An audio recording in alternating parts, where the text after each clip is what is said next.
to the Scratticus Academy. It is Dynama Day and I'm so excited. So just a quick few things before we start. All the links for the Discord, the YouTube, the Twitter, all of it, you will find that in chat. This stream is also brought to you by our lovely sponsors who are Bird in the Storm and also Mage Hand Press. So please go and check them out. And also every £10 donation, we get to see one of our lovely players here. I've forgotten what I called them. Ultimate Move, something like that. We've seen 2 already. I'm really excited to see the other 2 in action. And also we do have a trinkets list for every 10 retweets and every 4 followers. So other than that, I will now hand back over to Renee. Signature move, you were so close. Ultimates are totally a thing. Everyone here is amazing and has got the power, and we've only seen 2 of their signature moves so far. So, yeah, today I'm Renee. I'm Renee every day. Today I will be storytelling Dynama. Awesome, thank you so much, Matt, for those bits. That's awesome. We're going to start off strong with some cheering. So today we are going to be hopping back in after another great session last week. This cast is amazing, and I have been so incredibly blessed for this to be the first game I'm storytelling long term. For those who don't know, we are playing Weave by Monocle Society.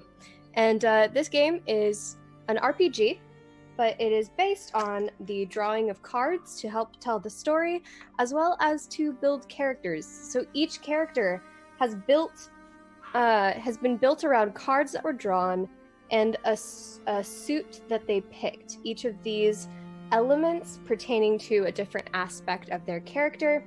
So if we could go around really quickly and everyone can share who they are playing and what suit their character is in the Weave universe. We'll go ahead and start with Alice. Hi, I'm Alice. I'm playing Umako. I have my lovely stag Brund, and I play the Gales character. And what does Gales mean generally? Like air, wind, am I correct in that one? That is the air one. Yes, so like dexterity and perception based. That's what I meant. Doing great. Yeah, I know, I'm really trying. No, you know exactly what you're doing. It's great. Julie, who are you playing today? Hello, I'm playing Fen.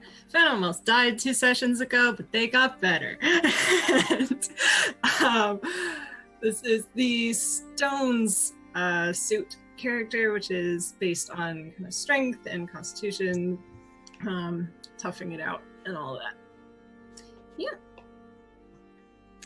Perfect. And then next we have Kelly. Hi, I'm Kelly. I'm playing Skylar, who is kind of like the team healer, support character person. That's because she is the Flames character, which is the kind of intelligence-based suit in Weave. And so she has some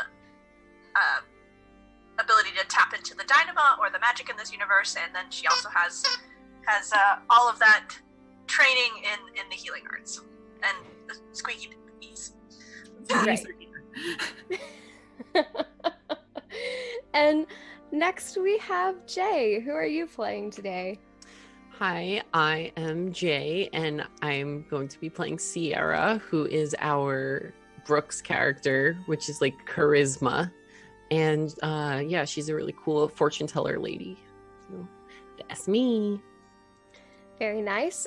For the purposes of our game, there is a 6-sided die, but it is using symbols. So we have kind of ported those symbols to Roll20 and have our numbers that we were specifically looking for instead of symbols. So previously on Dynama, the group has recently discovered the decay that is slowly creeping towards civilization a little bit at a time, and has burned the land, everything but the machines inside of it, and hurts those who are stuck in it. In fact, they encountered someone who had spent way too long in the decay when their little encampment was attacked by a giant mech robot with this rider affected by the decay atop of it. And while the group has needed some time to heal, thanks to some persuasion and a little bit of help from the power of the Dynama, the group has rallied to save the world. But to do that, they needed to know a little bit of what they're up against. So last session, they spent some time researching and investigating the decay, going actually out to the area that is affected by it and seeing what they could learn. And they seemed to be a bit disappointed with the results, headed back to camp, and have just found that the traders have arrived, the somewhat nomadic merchants who often travel from the encampment but bring back items for trade, and among them is Skylar's sister.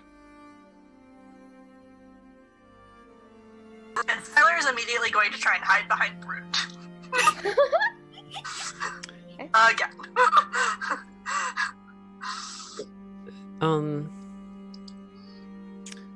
Sierra is gonna go up to Skylar and take Skylar's Fen. Go up to Fen and take Fen's hand. You know her. No, wait, did you mean Skylar? Wait, did I mean Skylar? Yeah. I think you meant Skylar. I meant Skylar. Don't worry about Okay, it. I just need a second to like get into the mind space. I think Yeah, this beer is just- like hitting me fast. Okay. Do a quick Dynama meditation moment. Yeah. 10 minutes in, we got this. Let's go. Okay. Let's get it. I knew her in a dream. So, Sierra's gonna go up to Skylar and take Skylar by the hand. You know this woman, do you? Yes, I know. Don't. Shh. Is this going to be an issue? Not if she doesn't see me. You'll have some explaining to do. Why are But you for now. hiding behind rooms? Oh, sorry. Did I do something wrong? Like looking at Finn like that. No, I think she's uncomfortable because of the people over there. Maybe she's shy. Should we go say hello for her? Oh, no, don't do. Can we just pretend that they're not there and that I'm not here either? I'm already walking to greet them. Most of the patrol did as well too. They didn't really stop when you got into town. They just kind of like kept going forward and started greeting people and didn't really say bye either. Whether that's from the assumption that they would see you later or what, or they just didn't really care. Who knows? And yeah, the four of you are left standing at the edge until Sierra breaks off and starts striding towards this group of people. Emiko looks at Sky and is like, would you like me to stay with you? Are you nervous? Would you like to hold the frog? The frog's real good. You know what? Yeah. Okay. She goes into her bag, opens your hand, puts the frog in and starts pooling water in your hand. It's okay. He'll help. This is actually quite calming. It is, isn't it? You don't want to like jostle him because he's adorable. Don't jostle him, no. That might make him angry. I What don't do wanna frogs say do when they're Don't- angry? Anger the frog. Have you heard a frog scream? No. They scream? Don't want to. No, they do. You don't want to do that. I'd also like to point out this is not something I'm making up. They actually do scream. Oh, I mean, that's like kind of an extreme reaction. Maybe you should take him back. I don't know. I don't want to trigger a screaming frog. That would kind of defeat the whole like hiding behind the giant deer thing. He won't scream. It's fine. I mean, that's some weird noise he makes all the time. I don't know. It's really not far off. Squeaking frog. I don't know why it sounds like the geese, but you know.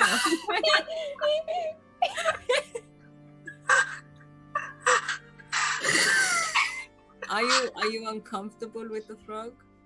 I mean, I just don't want to hurt him or have him make lots and lots of noises because of the whole, like, hiding thing.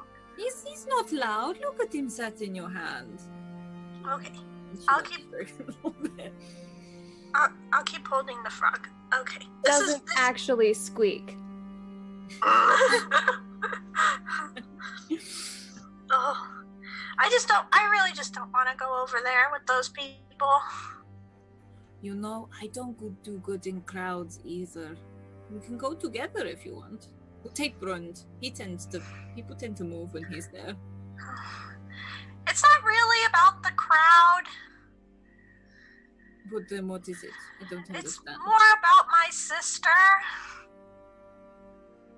You have a sister? That's fantastic. No, it's not. No, it is. You should go say hi. Come on. All right, it's not. Dragging Skylar. No, So, Sierra, you went ahead and marched forward, right? You are just approaching this group of traders and merchants. Yes, with my arms out, kind of showing off my presence. I'm gonna kind of announce myself. Greetings, travelers. Greetings. You may recognize me as Sierra the Soul Whisperer. Welcome to our humble camp. You hear like a kind of shrill screech that does not sound like a screaming frog, though I'm not sure all of us know what a screaming frog sounds like. And Naomi is like standing with this woman, the one that you recognized from your vision, touching Skylar's hand, and this woman just like throws herself towards you and goes, "Oh my goodness, you're the Soul Whisperer." I am in fact the Soul Whisperer. Might I know who you are? I'm Shyla. Pleasure meeting you, Shyla. Now, what brings you to our camp here? Oh, my sister-in-law lives here, and Naomi is standing off to the side and waves at you and says, I told you she would be excited to see you, and it was supposed to be a surprise. And Shyla's like, no, you're not supposed to keep this quiet. This is amazing. I can't believe you're here. And this reaction has gotten a few of the other traders and merchants talking as well. And a couple of them are kind of giving you the like impressed eye, you know, like taking in your garments, taking in your hair, and just like, oh yes, the Soul Whisperer is here. She certainly is. Well, this is going to be an exciting family reunion. I have a feeling it's only going to get more exciting as the night goes on. Or so my intuition tells me, at least. Naomi, quick question. Nothing too serious, just casually wondering if you've had any recent contact with the decay. Just, you know, No? casual question. There's nothing to be concerned about, of course. What the decay's not getting any closer. No, of course not. We were just there, and it is still there, not here, and definitely not on you. So there's probably nothing to worry about. What? You know, I think I should go back and meet my friends. All right. You have fun with your sister-in-law. Yeah, okay. And Naomi kind of like shrugs at Shyla and then like pulls her in for probably the like 20th hug since she first arrived at the encampment. And we just hit 10 retweets. Yay! Thank y'all so much. I'm gonna go ahead and do some rolls, figure out what's gonna happen. But Sierra, as you turn around to head back towards your group, you realize that Umiko is now dragging Skylar towards you. Oh, so Skylar, your sister and your sister are both there, so you should probably go say hello. What are you talking about? Your sisters? There's just the one. Well, okay, sister-in-law. Wait, who here is related to Rackhorn?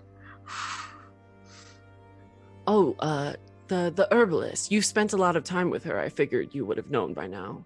Are you shitting me? Excuse me. First of all, a lady such as I does not shit.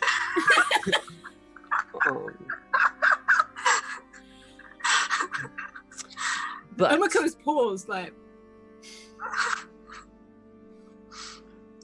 Umiko, maybe you should lend Skylar your support frog. It might make her feel a little bit better. Oh no, she's got him. Come on, let's go say hello. I want to Oh.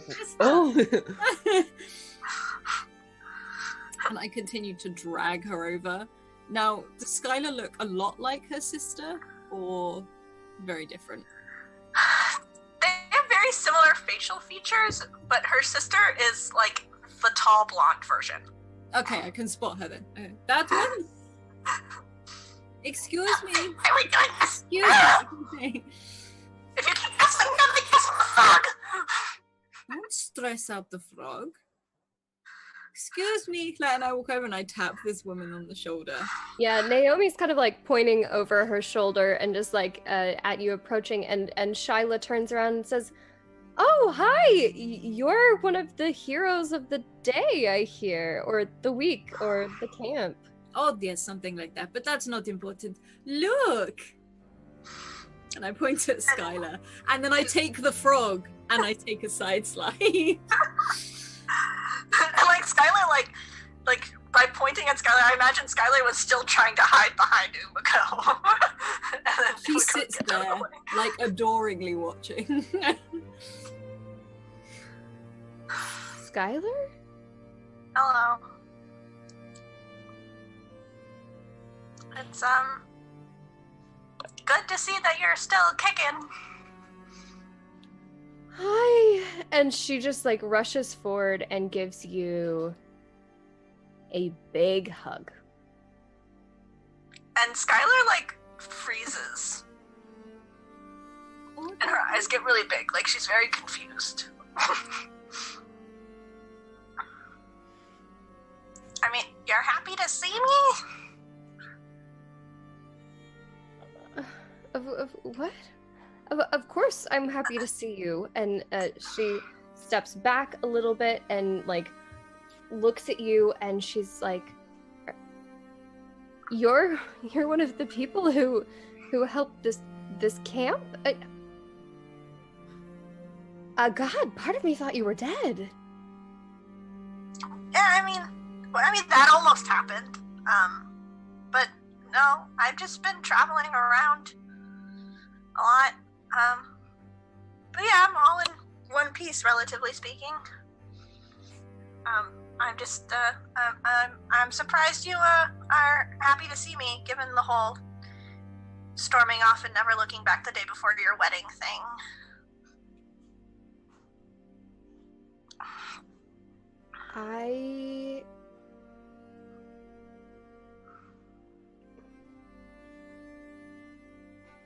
I was really hurt by that.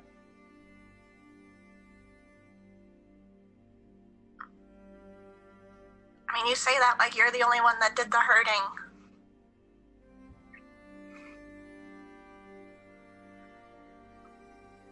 Mom and Dad were gone and you just left me. I For didn't somebody. leave you. I was trying to move on. I was trying to find a life for myself. Skylar, it's been so long. Can't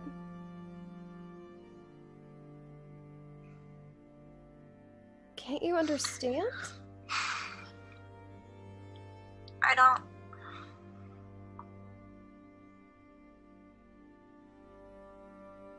Umako's like slowly shuffling away, feeling incredibly awkward. Shyla, you weren't the one that had to beg our neighbors to help you, to help Mom and Dad. I gave everything I had to keep you alive. And then you just turn around and you never... You know, this isn't the place for this conversation. I would love to know why you're here. I mean, this is like a magical village that, like, I didn't know that these people existed, and suddenly you're married to somebody who's related to one of them. I mean, not suddenly, obviously, I know Rakor and his shitty family, but, you know, except Naomi, she's cool. Yeah, Naomi's just kind of like, no offense taken, I guess. You're that... I don't know why I didn't see it sooner. You two look alike. And Shyla is just kind of staring at you. No, maybe you're right. Not the place for this conversation. Maybe not the time, but...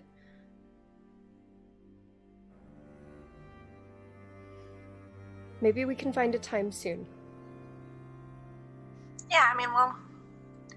I mean, you're here, I'm here. I don't know when the next time we'll be, you know, in the same locale we'll be, you know. Yeah, and, I'd rather talk to you before you walk away again. I mean... we can talk. I don't know if I'll say the things you want me to say, but we can talk. She nods and she just kind of like puts a hand on Naomi's shoulder and says, I'm gonna go finish unpacking the wagon. I'll see you back at the cabin, and you're not shitty. And then she walks away.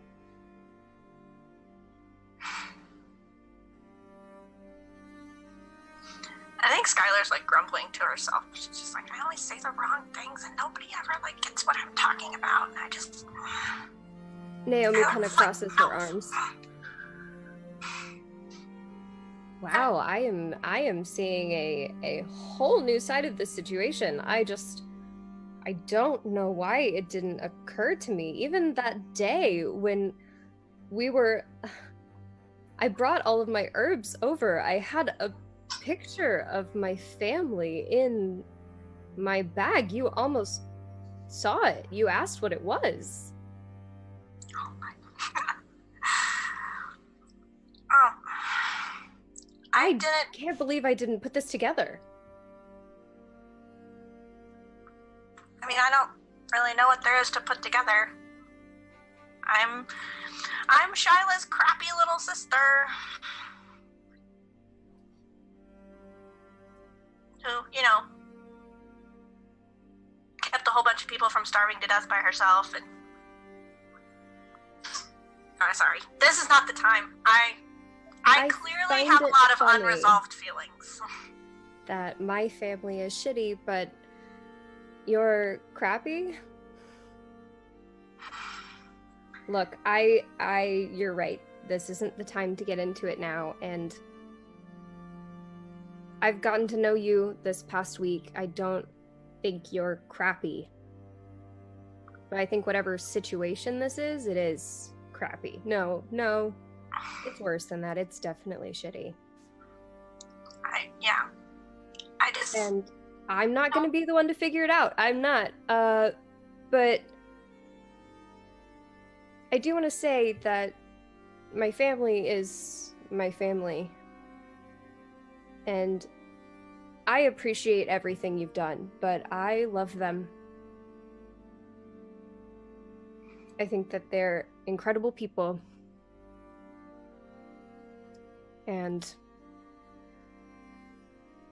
nope, that's pretty much all I have to say. I hope that you and your sister work it out, and I'll see you around, but I think I need a minute to process.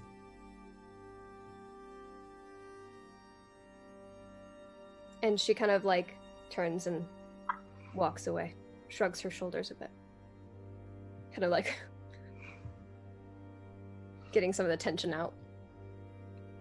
And I think Skylar kind of walks away from the group, just like with her arms crossed, very slouched down. I think Sierra will go and join Skylar. So, I take it that didn't go so well. I mean, there's a reason that I never went back and why I was hiding behind the reindeer, and why I don't travel with other people. Yeah, I kind of got the impression that that's how that was the status of your relationship, but you never know. That could have been a stepping stone, maybe. I never planned to go back. There was not going to be another stone to step on. And now I don't know what to do. Because I never say the right things because I'm so angry all the time. And I hurt good people like Naomi, who's done her best, but just every...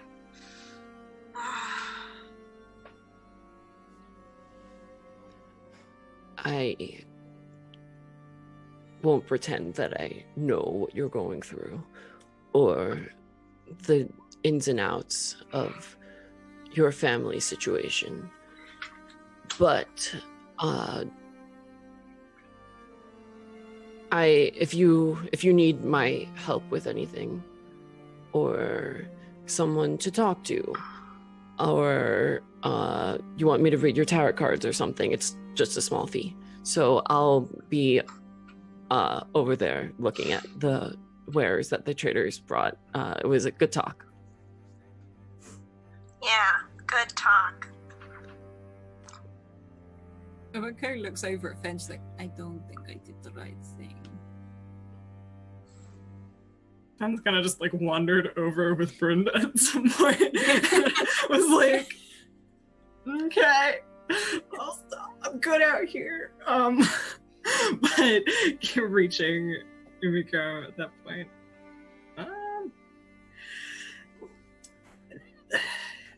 A lot of people would be happy to see their family. You didn't know. I'm not very good with people. I'm still learning. I thought that was the right thing to do. It was not. It's not at all. Well, better to learn from then, huh? Yeah. I should probably go say sorry. Maybe give her a minute. Okay. And Emika would just stand next to Bryn and wait. Count the seconds. Yeah, just literally. Renee, are the traders like, have they just like arrived and not like doing any trading yet? That's like for the next few days, right? They're yeah, just, like this, the sun was kind of going down when y'all got back, and you got the impression that they'd rolled into town shortly before that. Maybe they'd been there for like 10 minutes kind of thing. So it's a little late in the day. You can justifiably assume that they'll be there for a short stay, and mostly they're unloading, not looking like they're setting up anything or starting any trades. Then I'm gonna bring Umiko with me. And I want to find like some tea and like some snacks or something to bring back to our little cabin, which maybe Skylar will be at. Comfort food. Yeah. And already, like, the fires have been lit, dinner has been started, so the smell of, like, cooked meat is wafting through the camp. But you're able to find tea. It's pretty commonplace here. They have a good amount of herbs, as you've seen from Naomi, and so you're able to find tea and maybe some, like, biscuits or something to go along with them. Umiko starts to pour the tea, but like her eyes are fixed on the doorway because she's like, she really wants to apologize but knows it could make it worse, so she's just waiting. Just like wave in front of her face, just be like, you know, it'll be all right if you just kind of relax for a bit, let all the tension just chill. I mean, just drink tea. Yeah. That's what this is for. And then we're gonna bring some to our friends, and then they will also relax with this tea. Okay, I can do that. And she'll just like reach out and take like this small mug and sip, watching the door. Just like, I tried. Actually turns to Brenna, just like, I tried, buddy. She will probably, after a while, she sort of does get distracted by the tea, like, this is good, and starts losing focus on the door. Umiko, where are you right now? Are you inside or outside the cabin? We're probably in the hut. I think we went in the hut to brew the tea, and she would have just been taken where she was led. So yes, yeah. Where I was heading. Sierra, what about you? Sierra probably just like walked around and greeted everyone that was like setting up, and then probably just made her way back to the cabin. Nothing too crazy. I think Skylar would have this moment very suddenly where she like squares her shoulders and walks off in search to see if she can find Jade. Okay. Yeah. I think because it's kind of like the end of the day and dinner time is approaching rapidly, that's a pretty easy task. Can you do me a favor? It's kind of a big favor. I mean, it might be a little favor. I don't know. I don't ask people for things. Can I get a favor? Yeah, am I allowed to know what the favor is before I say yes? Yeah. Oh, of course. Can you make some of those flowers, like the ones you made for me, and can you put them with this like note? Can you bring them to Naomi? Did you write a note to pass to him? Yes. Okay, perfect. He looks just like thrilled. He's beaming, and he's like, "How many flowers?" But he's already like leaning down and has a couple sprouting from the ground. He's like a dozen or like more than a dozen, and then he's like, they're slowly growing up from the ground. And she's, what's a normal number of flowers to give somebody, right? They come in dozens, right? So I get like yeah, sure, that's fine. Okay, a dozen's 12, right? Yeah. Okay. And he like gathers up all of these flowers. Is that all you wanted me to do? Yeah, that's it. Okay, I can do that favor. Oh, thank you. I appreciate it. If you ever need a favor from me, just ask. Thanks. I mean, you've been really helpful, and I really appreciate it. And I'm liking growing flowers more now. Clearly, you're I'll do getting this quicker thing. at it. I am. I've been practicing. Oh, that's how you get better at things. I And- need to practice lots of things myself. He holds up a bunch of flowers, and they're all this they're yellow and white, and they're a decent bunch. It's a dozen flowers, and they blossom at the top out, so they kind of spread a little bit, even though he's holding them together at the stems. And he takes the note and he says, "Okay, and to Naomi." Yeah. Yeah, okay. Bye, Skylar. And he runs off to be helpful, because that's what he's that's his newest goal, is to strive to be helpful. Looks like we got a new friend. I at least did something right there, I think. I don't know. We'll find out. and then she heads back to the cabin, because she doesn't really have anywhere else to go. But I think she actually spends kind of a minute standing outside the door, kicking at the ground, not sure if she wants to go inside or not. But I imagine Brune's out there. She just kind of looks at him.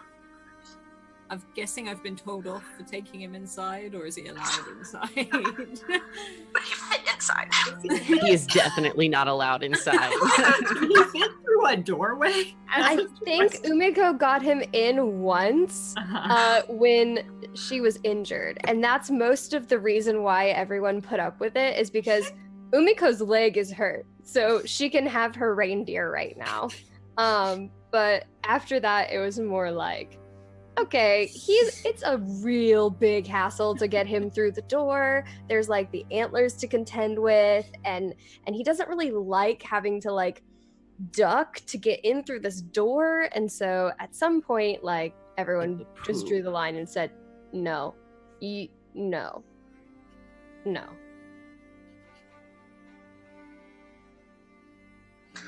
So she kind of looks at Brune and she almost starts talking to him, yeah, I know I should probably go inside, but then they're going to ask questions, and I don't want to talk to people. This is why I'm talking to you. Yeah, I know. We got to deal with it eventually, and, might as well sleep inside rather than outside while I have the opportunity. Yeah, you're right. I'll go inside. You're a good... And she enters. If Umiko notices, no matter what's on her lap, if she catches the table with the tea on, she'll stand upright immediately and drop everything. I am so sorry for what I did earlier. I did not mean to cause you any uncomfort. I'm really sorry. I mean, I understand. I get it. I mean, you obviously have a positive. Well, have a positive. I don't know. You have positive things when it comes to siblings. I don't really. I mean, I did, but I don't anymore. It's really complicated. I forgive you. I understand. It's okay. It's just, I thought siblings got on really well. I thought they would, close. I'm not very good with people. I'm sorry. And she sits back down cross-legged and immediately picks up, probably now, an empty cup of tea, which she threw all over the floor. Yeah, she's like, you did it. I did it. Skylar, you want some tea? Yeah. And I guess I'm also a little sorry for treating our friendship like a transaction. So, yeah. Wow, that's a apology accepted. Okay, moving on. Yeah, obviously. Yeah. Yeah. Okay. Onwards and upwards.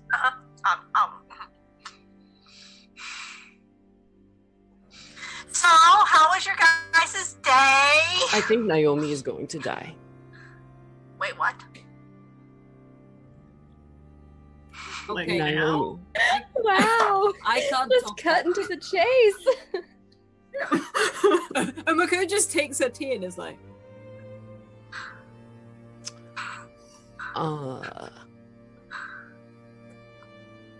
I think Naomi is going to be infected with the decay. I had another vision, and your sister, Skylar, was there, and now she's here. So that's a bad sign. Wait, was it just Naomi? From what I could tell, it was Naomi and your sister was there, but I don't think that she was infected. But I'm really, the details are fuzzy.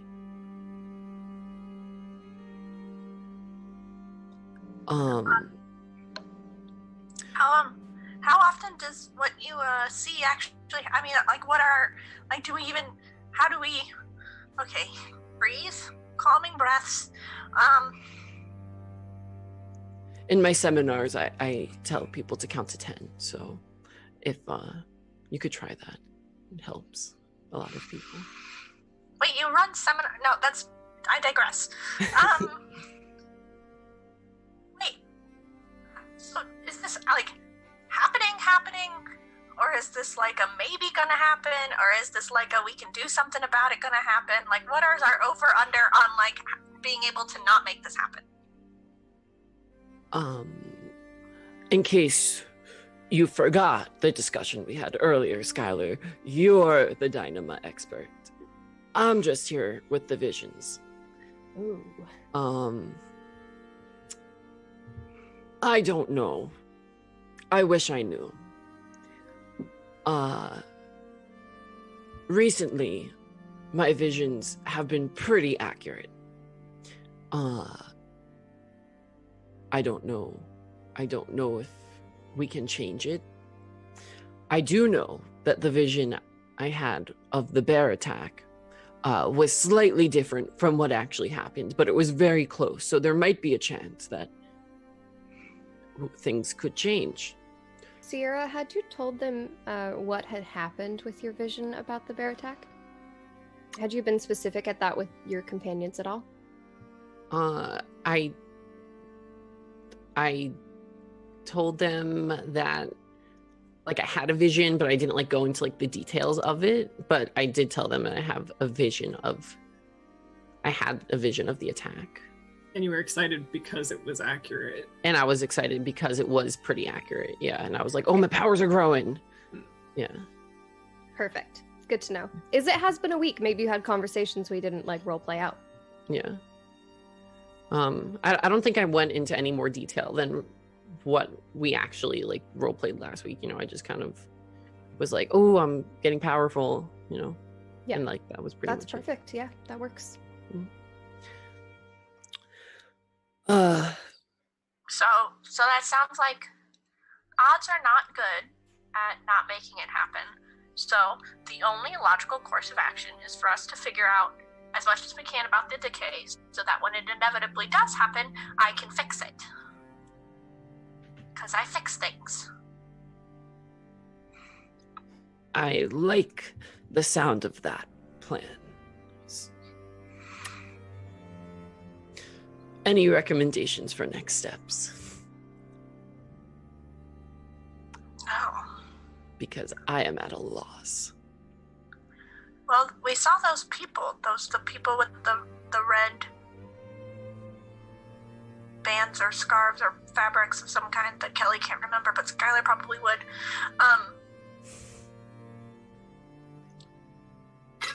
What if we ask around town about them? Maybe we can find them. They seem to, like, they're getting all up close and personal with it and riding bears and stuff. Like,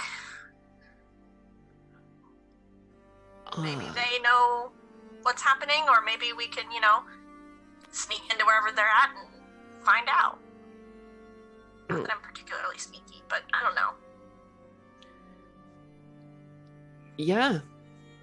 I mean, it's a good plan as any.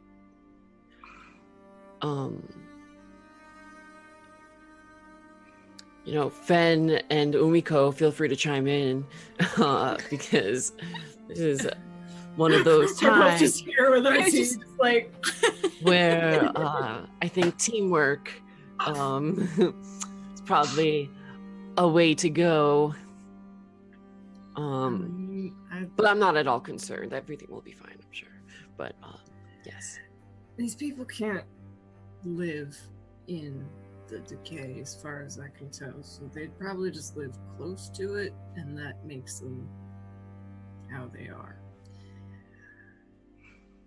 I think we have a way to measure how fast it's going, and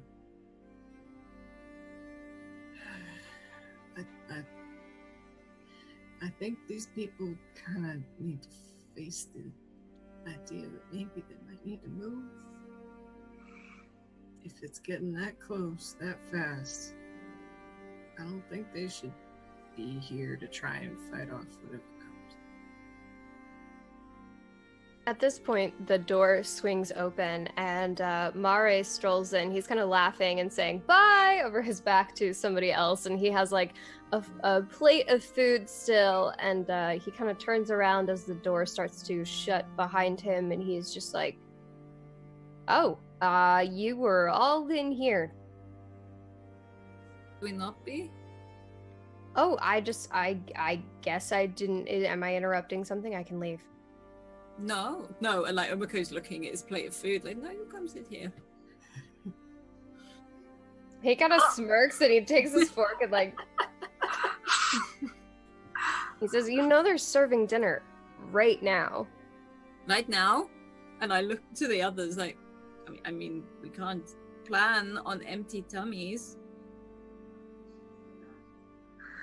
That's actually not a terrible point.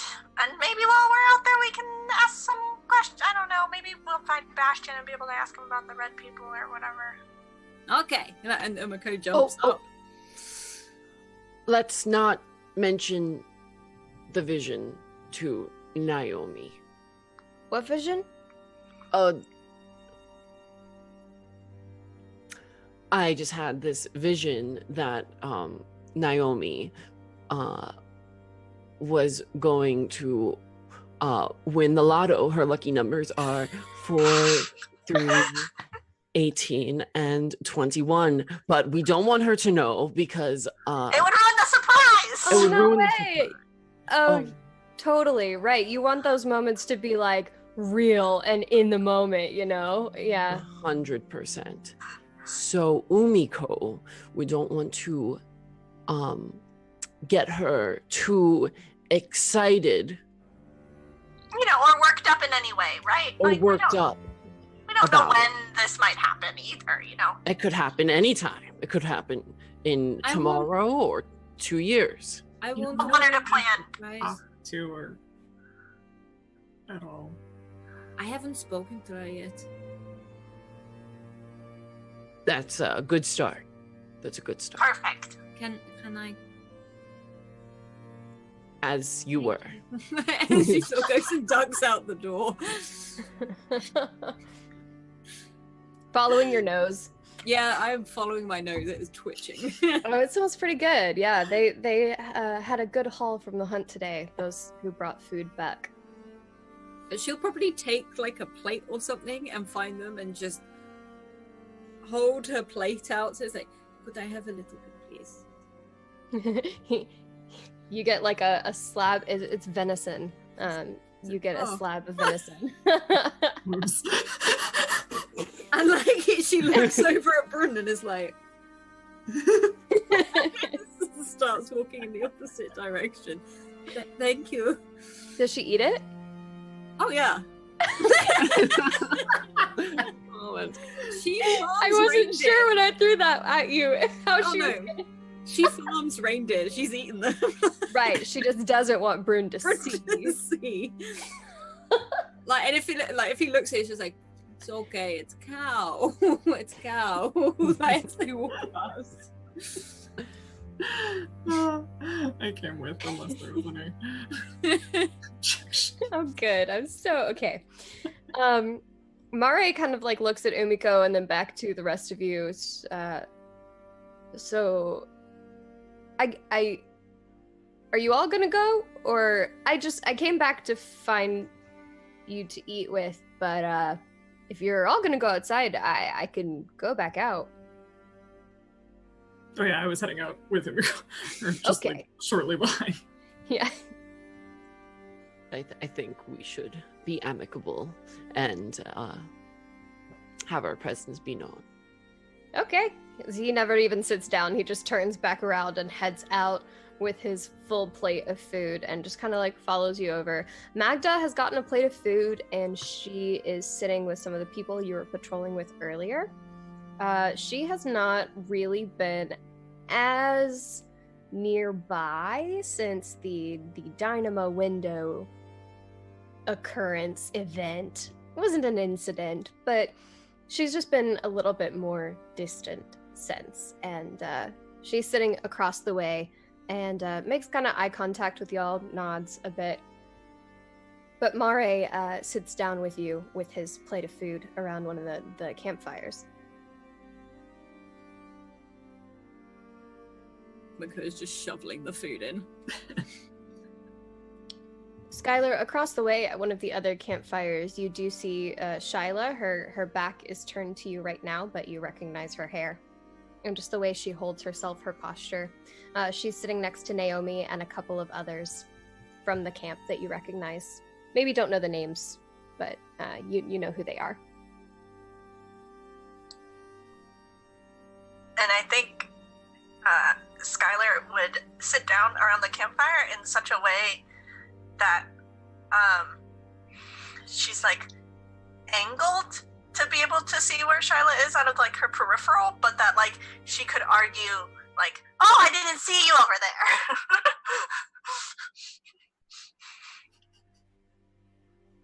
It's been a long time, you know, you got your hair done recently.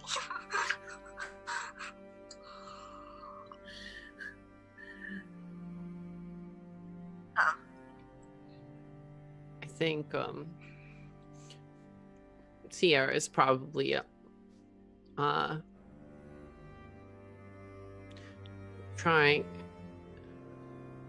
Sierra's probably trying to like push the group like to get closer to like the rest of the like the camp and just trying to get everyone to integrate a little bit more. Mm-hmm.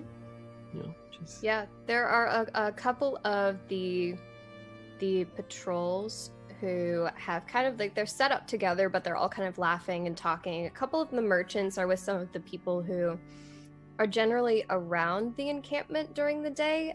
People like the clothier that you went to do some retail therapy with. Jaden is across the way with a couple of teenagers, kids around his age, and they do kind of have their own groups. It's not necessarily like cliques, but they are off around smaller campfires with their plates of food, just kind of like as if they were sitting around tables, but they're all cross-legged and eating. Do we see Bastion? Bastion is not there.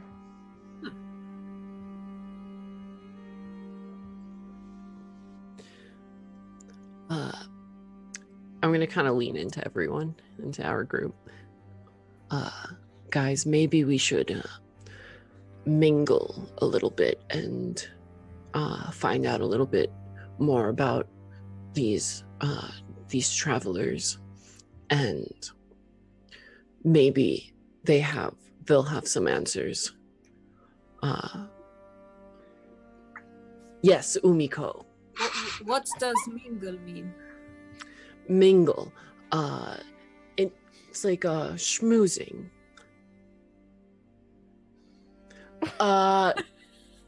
Umiko. Yes. What's the smoothing mean? Schmoozing. It's when you chit chat. Oh, okay. Yeah. Okay. Yeah. I just said that. Yeah. Just chit chat. Let's chit chat, but with a goal. Chit-chat with a goal. Yes, we want answers. We want to know what is happening outside of this camp. We want to know if anyone has seen the decay or people with red flags, or there's lots of questions we have. Let's get some answers. Okay, team? I mean, Yes, team. yes. Are we supposed to like put our hands in and like cheer or something? No. Mara's mean- like, my hands are full, and he's got like a fork and a plate. Yeah, it's kind of conspicuous. Is there something you are wanting us to ask? I mean, I can go talk to a couple of people. I can do that. I'm trying to better my people skills. I don't know how to see people. Umiko stands up. You can see her brush herself off a bit. She's like, Okay. got this. And she starts to walk across, but you can hear her mumbling to herself, like, you've got this. This is fine. This is just like talking to her. Mare turns to Sierra and says, "Can I go with Umiko? I want to see this." I think I want to see this too. Everyone follows Umiko. And she looks very, very nervous. And she's like, it's okay. It's just like talking to his Ash. It's fine. It's fine. And she like does all these weird stretches, like really obviously. She doesn't mean it to be obvious. She goes, and she steps over a log where they're all sitting and sits herself down amongst this group. Hi. Hello. I am mingling. Oh, good. Did you eat? Oh yes, I did. I did eat. Did you? She is absolutely terrified. She doesn't talk to people. This person has a fork and their own plate of kind of a venison steak that's been cut up, and they spear a cube of it and just it's pretty good. Did you think it was good? It was delicious. Have you been to the Decay? Okay, this is important. Which group of people did you go walk up to? Well, whoever was the closest. Okay. She hyped herself up. She could only guess so far. Yeah. So one of the patrols is close by. It's not the same group that you went out with earlier that Bagda is sitting with, but they're one of the people who was out hunting today. And he kind of, wide-eyed nods slowly. I've been out to the Decay. Wow. Well, because I've, after, like a week ago, we saw that person who looked affected by the Decay. Like, she's almost like, she doesn't understand that she's almost like not winking at the person, but she's... So, is there like a camp for those people? Like a camp for like a settlement, like here, but for the people affected by the Decay. You can notice them by the red scarves they wear. Right. Yeah, I have not. I have not seen them in a camp. I haven't seen a camp. Oh, That's an interesting question, and it hadn't really occurred to me. like as you're talking, she's taking the frog out and just holding it in the palm of her hands. Thank you for your hospitality. And she stands bolt upright and just turns and like climbs over the log and walks slightly away from everyone. And if there's a tree or something, she's like, okay, you did good. Like, it's just sort of like giving herself a pep talk. Your turn, Faye. tiny peanut gallery, just like, yay! I'm just gonna go sit with the teenagers, bring more meat, and hang out with the boys. Mako does not think that far. I think I like watched for a bit and was like, you know, she's all right. And went over to like seeing Jaden. It's just like, I know this one. This one seems cool. I'm gonna go talk to him. Yeah. Yeah. They're over there. All right. Well, I'm gonna not really wander over, but also not like, hello, fellow Right. kids. Riding up to the teenagers like, Hello, hey, What up? back in my day. Bacon. But anyway, I like This campfire is totally lit. Mako would say that and not get it.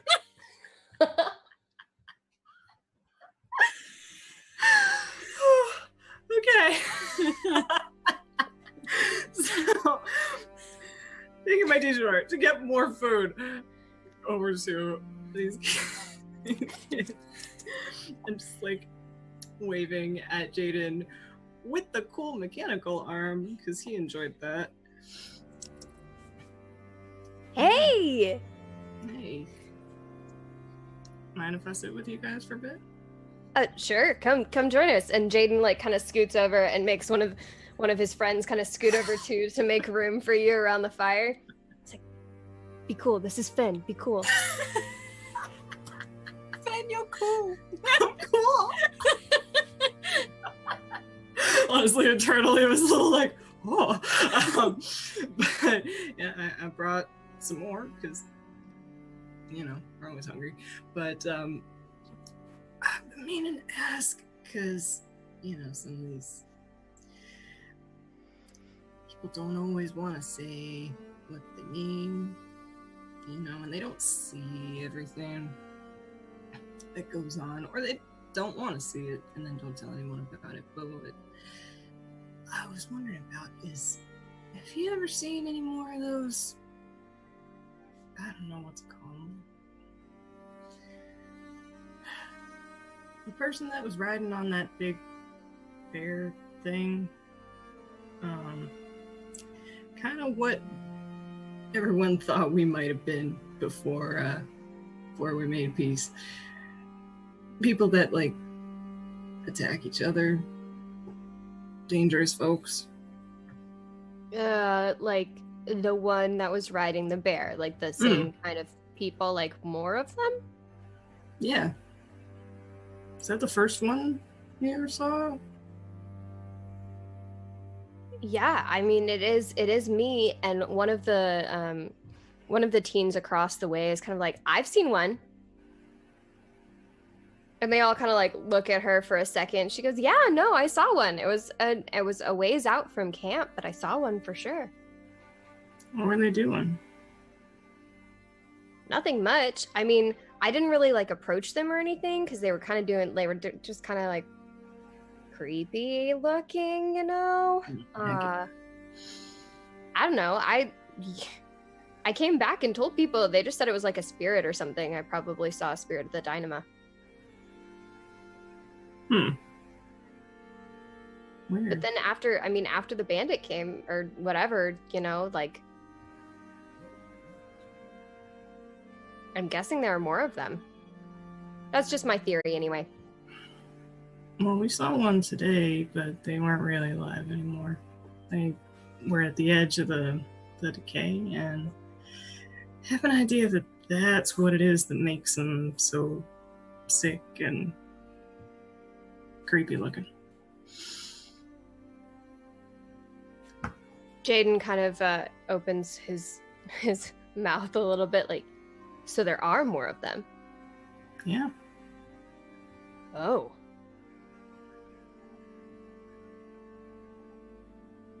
I'm hoping not too many, but We could probably find them.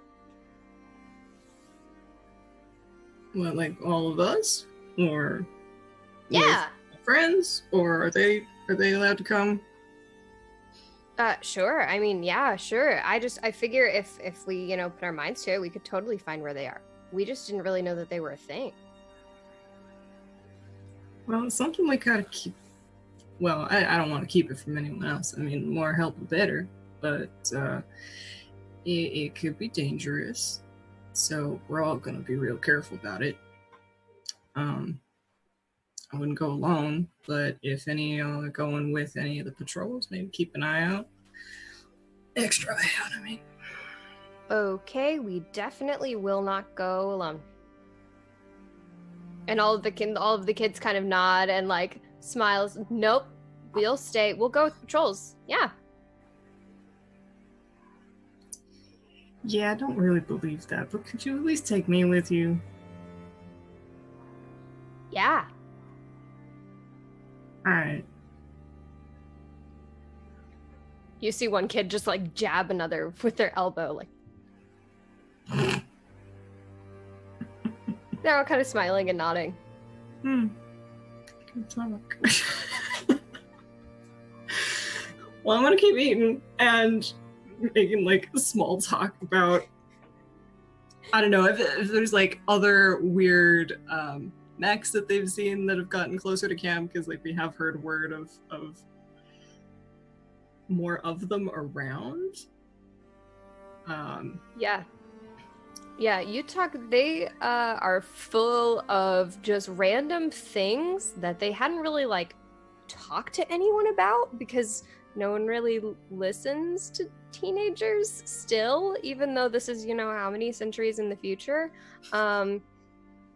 Yeah, they tell you about the machines that they've seen when they've been playing outside the camp. They have this like sport that they've come up with in the woods that they play, and they hike, and they do all sorts of things. And so I definitely want to learn this sport at some point. Oh, for sure. They get really excited when you like ask them about it and tell you a little bit more, and are just like, yeah, absolutely, come join us sometime. And we just play, you know, every day as the sun starts to go down. It's about, you know, a mile out that way. And they talk to you about some of the machines that they've seen. They talk to you about some of the experiences that they've seen in the Dynama, strange fluctuations. Jaden talks to you a bit about going on patrols himself and actually seeing the decay and what that was kind of like. And his friends seem to get, you know, very quiet when that happens. Like they're all kind of reverent about this subject. And yeah, they tell you some rumors of the machines that they've seen and of the things that they've seen that they either hadn't really mentioned or that people had dismissed. Yeah. Cool. I'm here for stories. Kids have the best stories. Right? What are Skylar and Sierra up to?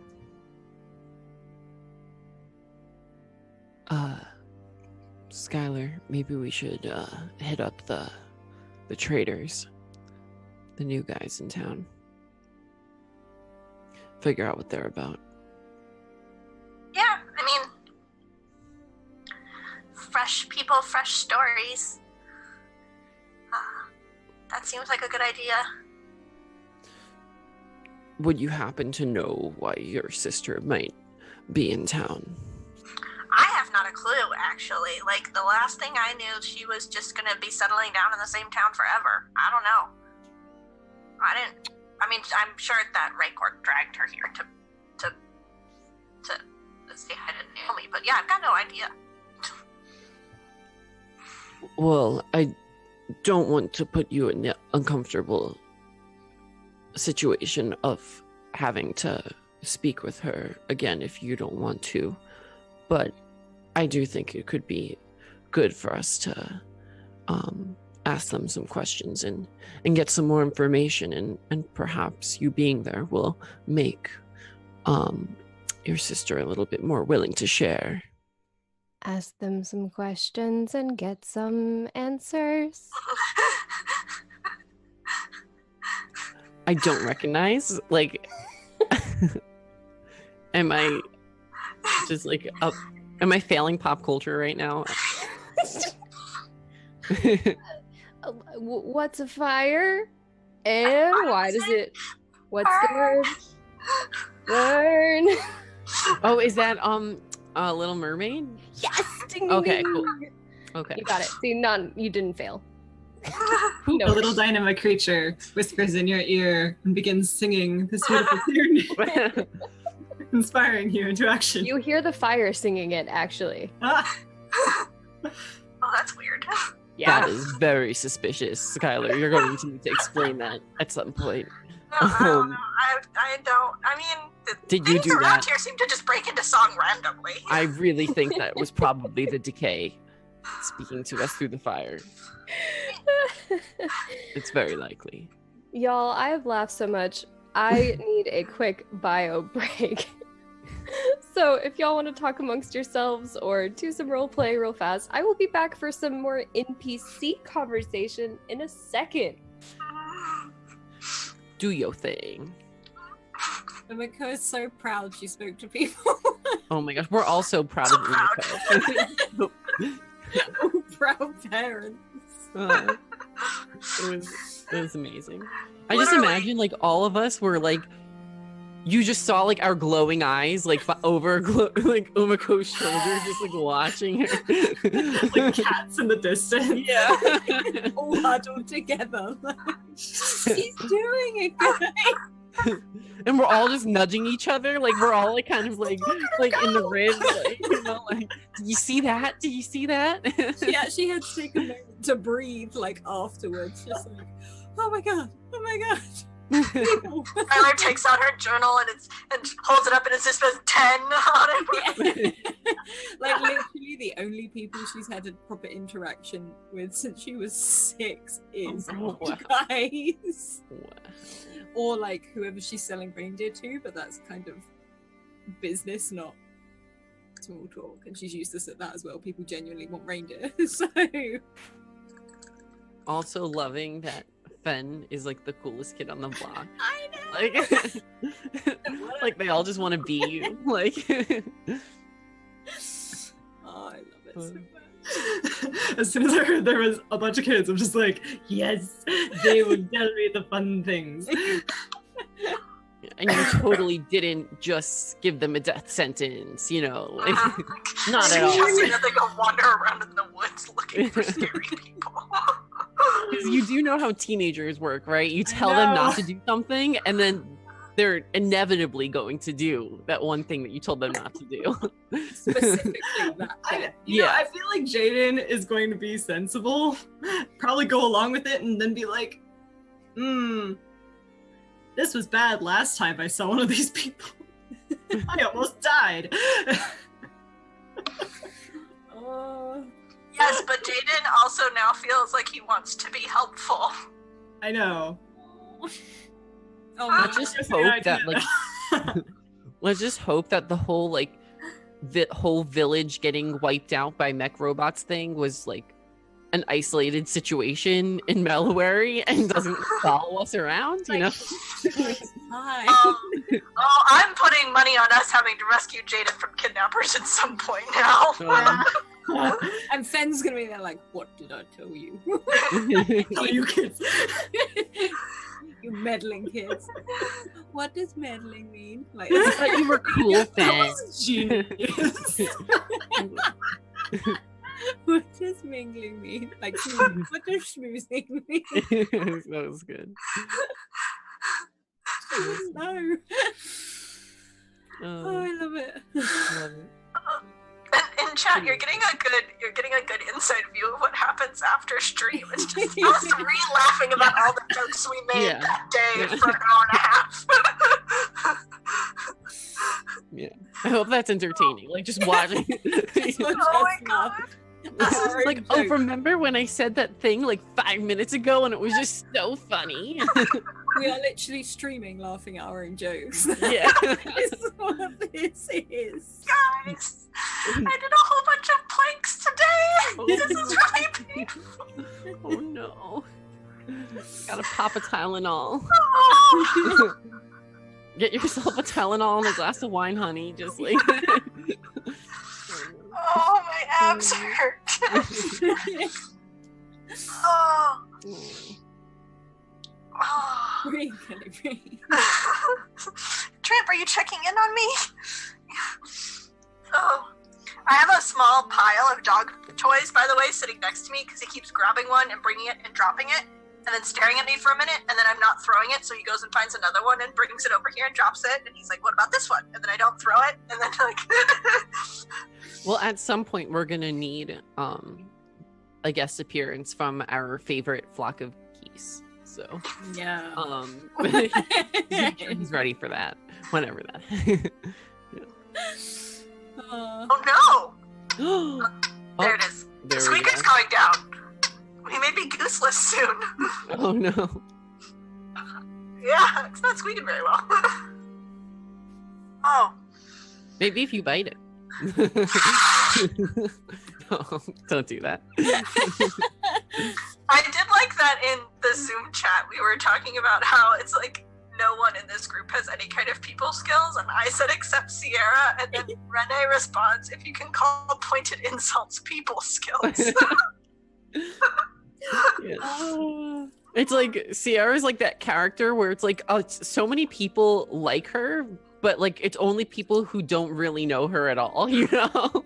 Because no one who even knows her slightly wouldn't actually like her. Oh my god. It's like one of those things where it's like that chart where it shows confidence and experience, and you know, and you start with high confidence and low experience, and then you know, but except it's like the acts, it's like how well you know Sierra and how much you like her. So you really like her, and then you don't like her at all, and then like once you get to know her a little bit more, you might start to like her again. Then there's Skylar, who's the one odd one that's kind of like a very, very slow incline of opposite to everything else. It's like, really did not like Sierra. I guess she's not that bad, but I'm not going to tell her. Oh. Us yelling at each other last week was like the highlight of my way. Oh, yeah. It was so funny. Yeah. When you can come into stream and yell at your friends. Like, I mean, let me you don't be your suck punching that bag. much either.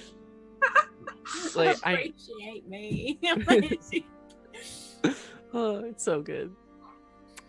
Like, I'm so okay with being anyone's punching bag when it comes time to stream. No, that's like my favorite thing, because I'll punch back, you know. Like, At Singing Fires, we've got punching bags, punching back. This is getting. It's like I have one character that I play in another campaign. It's an NPC of the DM. I feel like a lot of my venting goes into that, and I play a very angry mother. And I didn't know I had it in me, and it's not nice. You can argue with her if you want. can I please stay out past curfew? Like, Someday I'll explore that kind of character, because I am so like anti-arguing, I very don't passive argue. person, and I like can't even do it in pretend. So I want to get better at that. This is the thing. I can't argue. I hate confrontation. I really hate it. But this character had been written by one of the players to be a whatever, and it just came out, and I was actually there like, oh no. I was shaking at the same time as actually playing. It was ridiculous. what have I become? Especially because people started hashtagging angry mom, and I was like, oh no. I'm a terrible person. Listen, I love a good angry mom. Like, angry moms are the best. Like, I'm kind of glad that I went with like an antagonistic sibling relationship, because I'm an only child, and so I don't know what sibling relationships actually look like. So it's a lot easier to lean into the like, I don't want to talk to her thing.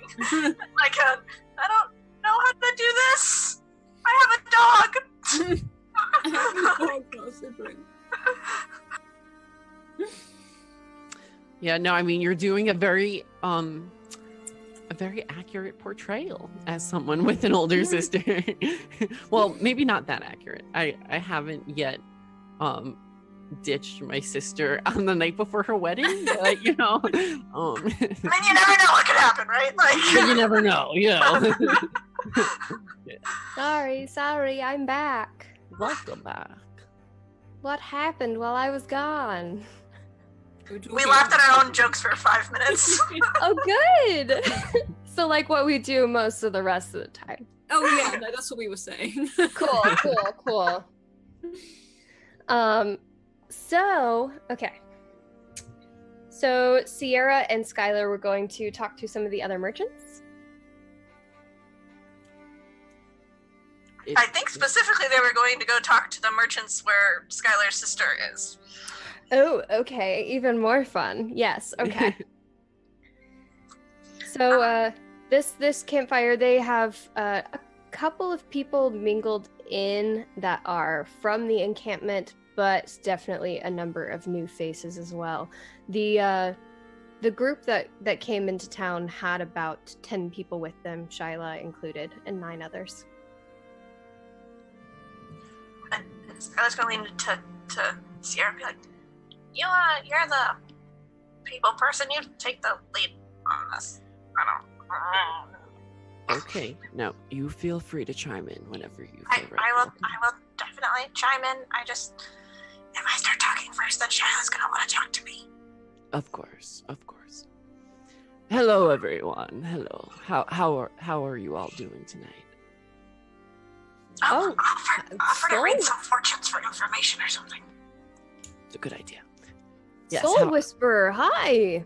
Hello. Oh, how nice of you to refer to me by my true name. So It's someone across the circle that is new to you, but that you saw their face earlier, and Shiloh was telling us all about you. Oh, really? Yeah. I hope I can live up to my reputation. Maybe I could read a few fortunes tonight. Yeah, sure, absolutely. It's funny. I think I may have heard of you, but I just didn't know it was you. You put kind of two why don't I just read together. your Okay. Yeah. What do I Okay, do? How much does it cost? How does this work? Uh, And Shyla is kind of laughing. Naomi is too, chuckling. this round's on me. Oh, I okay. want you all to feel welcome in our little encampment. Should we start with you, Shyla? You seem to be a big fan. Yes. Yeah. Sure. That would be amazing. Okay. How does this work? And you can see she kind of like spares a glance to where Skylar's not too far away. And it's just it seems a little bit nervous about it.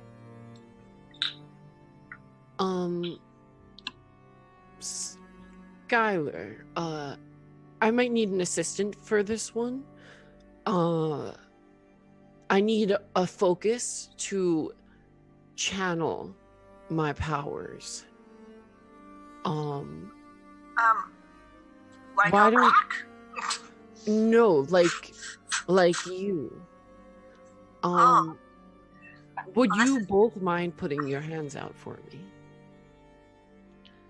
Why did I suggest this idea? Yep, sure. I'm all in. Okay, I don't know if this is gonna work. I'm gonna try something new. I'm gonna try to touch both of them at the same time. Oh my gosh. Okay. Yeah. This will only take a second. And then I will place my hands on each of their palms.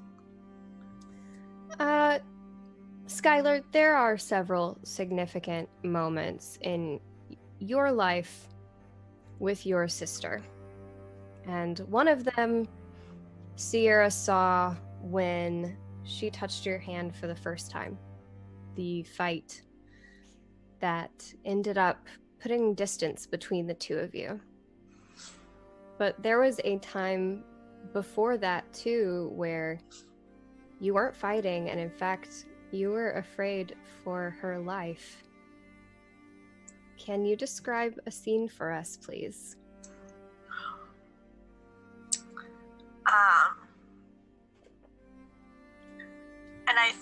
So you are standing in kind of a small,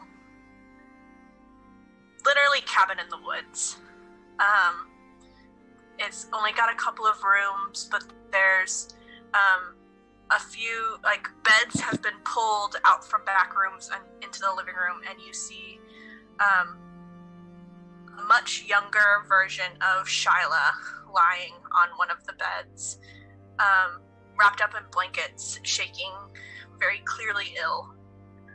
And you also see what could only be Shyla and Skylar's parents, also ill in bed. But they look much worse than Shyla does. And you see a very young Skylar, probably like 14, 15, crying next to her sister's bed. And she just says, like, you hear her say, Shyla, I keep asking people for help. And nobody will help in town. Everybody's too afraid of getting sick themselves. Everybody's too afraid of what happens when they've given everything and they get sick. And I'm gonna have to go farther to look for help. And I don't want to leave you, but I don't know what else to do.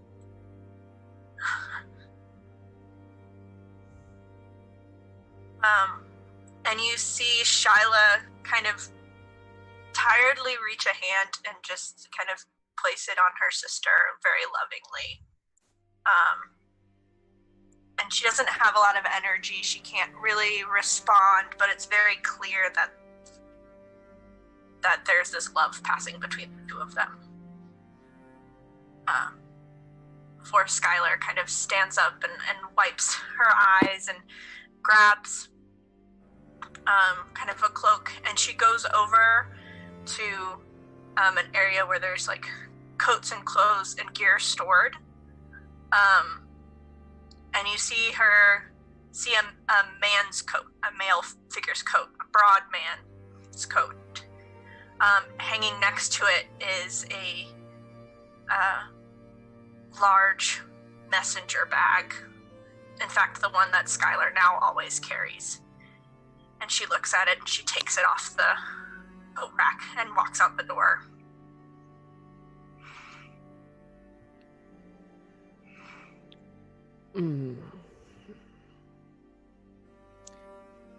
There has been conflict,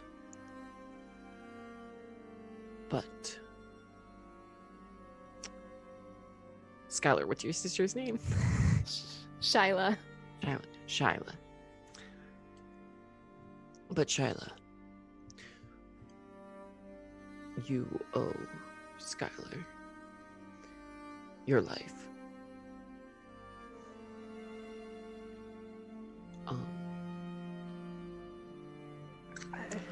I'm sorry. So what brings you to town today? Shyla went from like nervously hopeful to kind of suddenly offended. I'm sorry. Can we go back to the...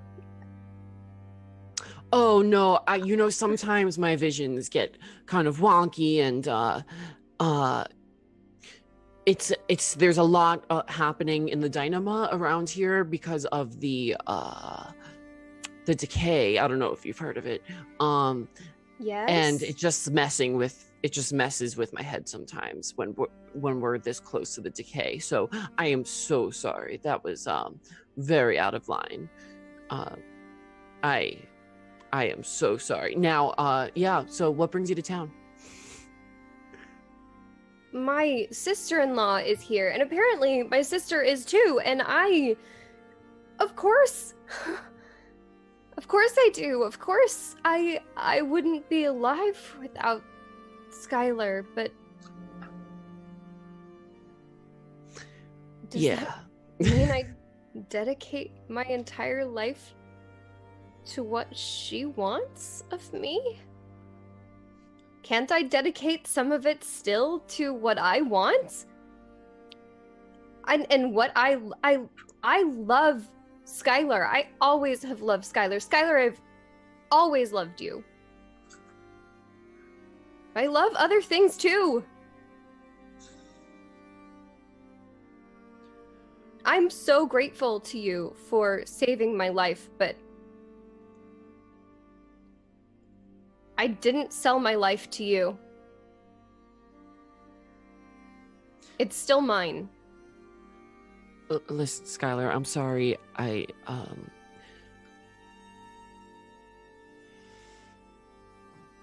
think this was a big mistake, and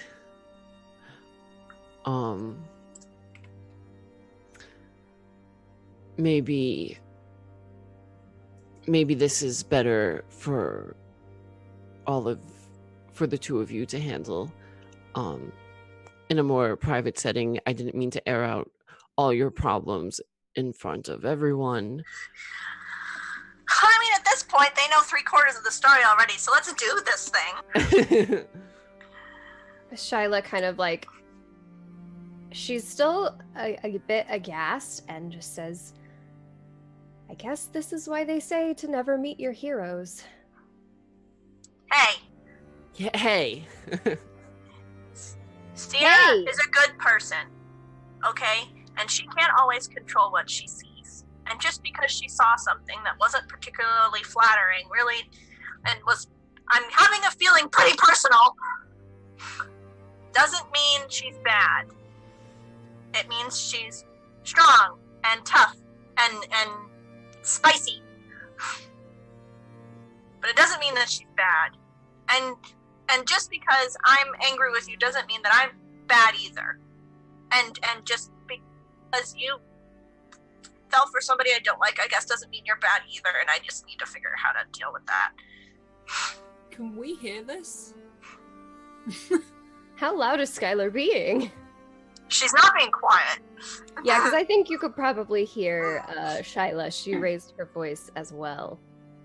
Yeah. And Umiko will walk over to where this is, point at Skylar, and then the other hand point at Shyla. Come with me now. She doesn't look happy. She looks a bit miffed. Now. Shyla just turns and starts walking off. Whoa! Like Umiko will chase after her. Something kind of drops behind her, Umiko, on the ground, and she doesn't turn back to you yet. She just keeps going. You dropped something. What? She turns around. And Umiko will sort of pick it up. What is it? It is a handkerchief. Small piece of fabric, and at the corner is sewn in, at one corner is sewn in RVR.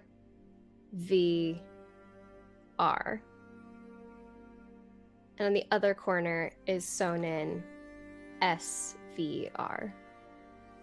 Opposite each other. She holds it and looks, and because it's Umiko, she just tucks it over the top. No, I really need to talk. No, wait, that's mine. Well, then come and talk to me, or you don't get it back. I'm not going to tell you off. Listen to me, I just didn't want to do it in front of everyone else. Fine. If you give me my handkerchief back, fine. Once I've finished, I'll give you your handkerchief back. Okay, then let's finish whatever this is. And she just looks at her and does that, and then points at Skylar and is like, you come here too. And Skylar's a little shook that, like, Umako's being so assertive. And she's like, wow, now I get why the reindeer listened to her. Okay. And she'll take you, like, away from the groups and the crowd. What is this? This bickering, this bullshit. What is it? Years of resentment, apparently.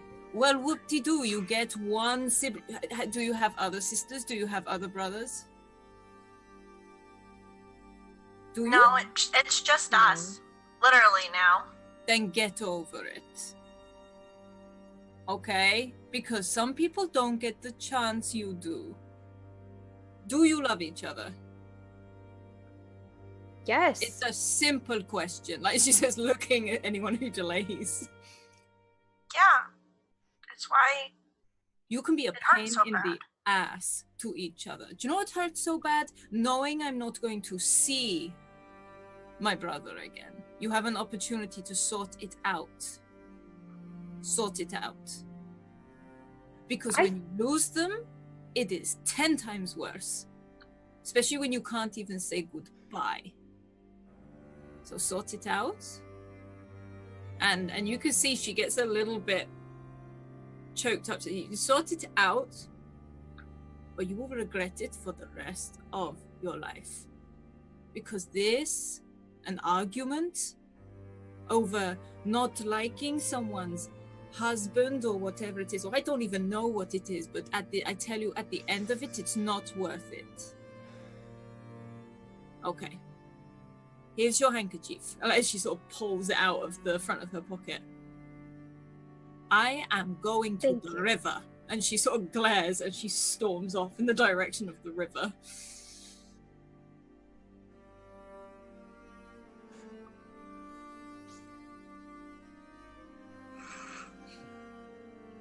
Shyla holds it and kind of fingers the embroidery at the corners.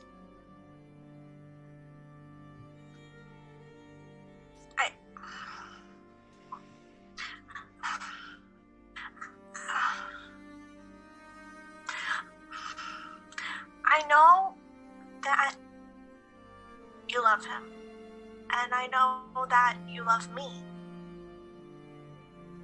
But when you guys were getting married, I had two choices. Well, I had three choices.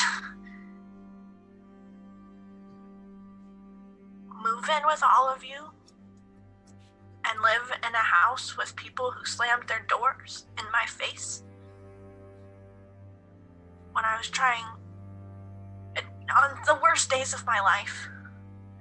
I could live in our house with the memories of our parents alone, or I could leave.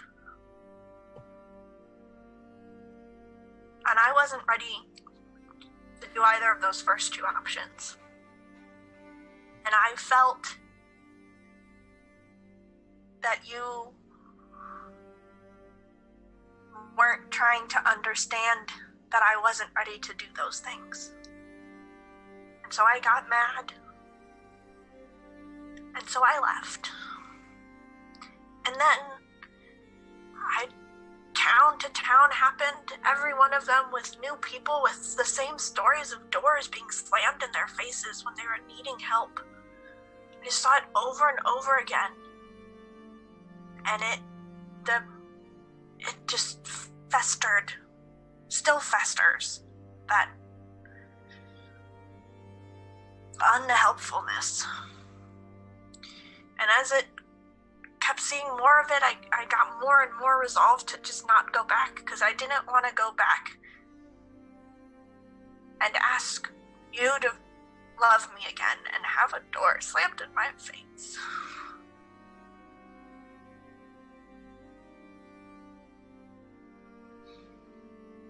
And I'm sorry. I just couldn't do it.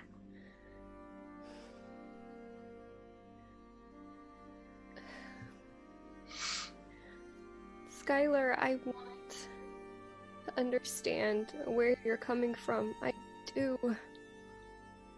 I don't, and I may never. I don't know what it was like for you. but I also want you to understand where I'm coming from. I would have loved nothing more than for my sister to walk me down the aisle at my wedding.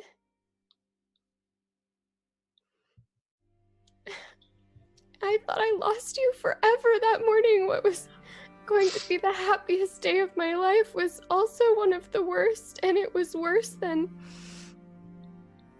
when Mom and Dad died, because I didn't know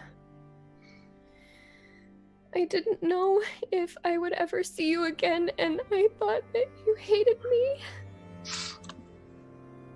I thought that you left because you hated me.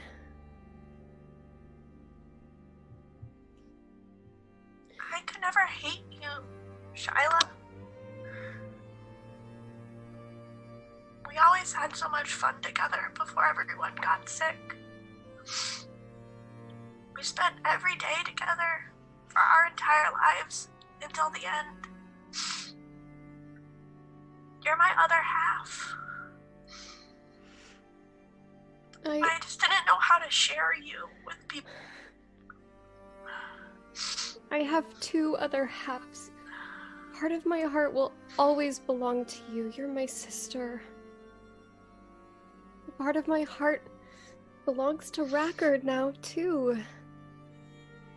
And I miss our family. But I have a family of my own, too, and I want to grow that family. And I would love for you to be a part of it. It's not the same as ours was, but it's loving and caring and kind. And you'd be welcome to be part of it if you'd meet them, if you'd spend time with them.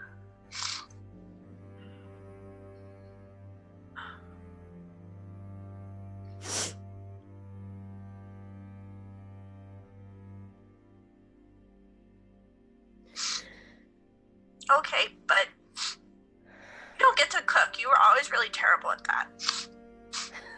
Okay, I won't. Racker's mom is a much better cook than I ever was. You should join us for dinner sometime. Just get to know them.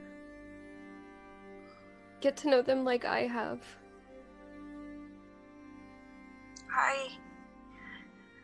I can't say that I'll ever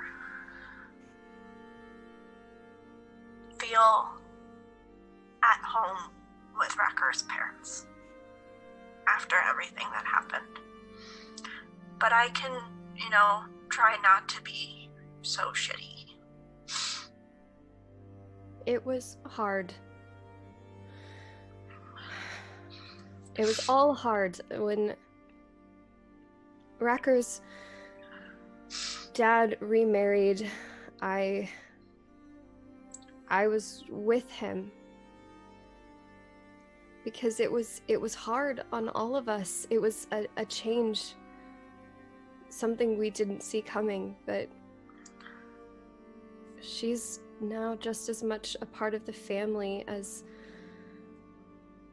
I am.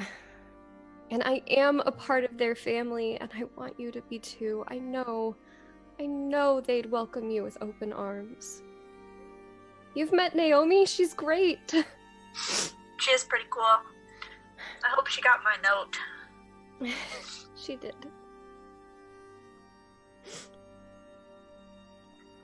Let's go try this whole not arguing in public thing. Can we hug first? Yeah. And she steps forward, and she is taller than you, so she wraps her arms around your shoulder and just hugs you so tightly.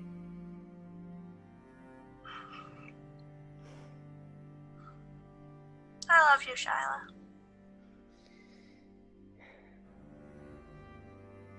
I love you too.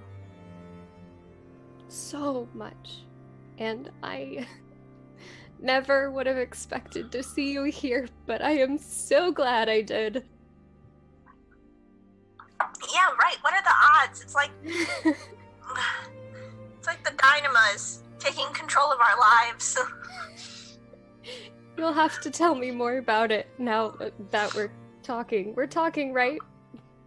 Yeah, I mean, that's what this is, right? Speaking, talking, I'm saying things, you're saying things back. That's right, like but we're talking, gonna right? try and do it normally, like tomorrow, too. Yeah.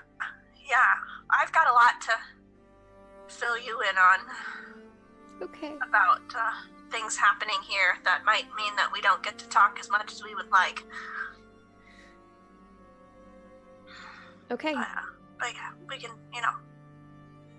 I understand. You have a life. But, maybe we can make time for breakfast? Yeah, and I'd like you to meet my friends. I met one of them. Yeah, not in the... I didn't really like her very much at first. I'm still not really sure if I like her, but, like, she improves over time. And the other one, I don't know her name, but the one who marched us out here. Small, angry one. You should ask her about her frog. Okay. Yeah, she'll like that. I don't often go around asking people about their frogs. Yeah, Umako's not really, if she's... Wow. It won't be weird to her. Okay. And she kind of like loops her arm in yours and just kind of like holds it a little bit and turns back towards the campfires. Ben, don't you love a good mingle? Umiko, where did you end up after you stormed off? Oh my gosh! Sorry! Thank you so much, Mirror Shadows! That is so amazing. Thank you so much. We love this game and we love these characters and telling their story, and we're so grateful for that. Thank you.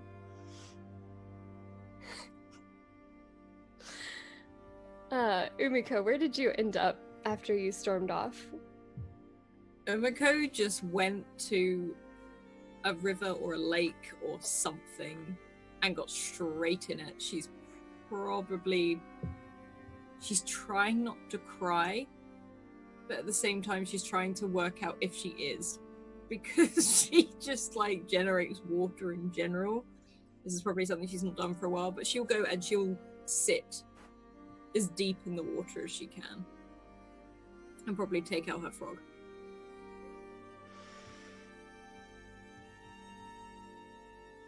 After chatting with the kids and not seeing Umiko for a bit. You did see the fight, though. I think everyone in the clearing saw the fight. Yeah. I think the kids are probably like, oh man, drama. Oh, yeah. What's that about? And what happened there? I'm really hoping that they're more interested in that specifically than going out and finding these bandits tonight. I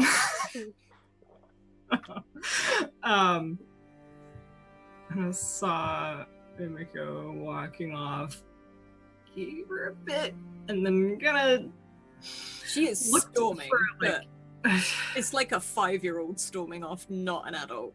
Mm-hmm. And I figure she's in like her kind of usual spot, this like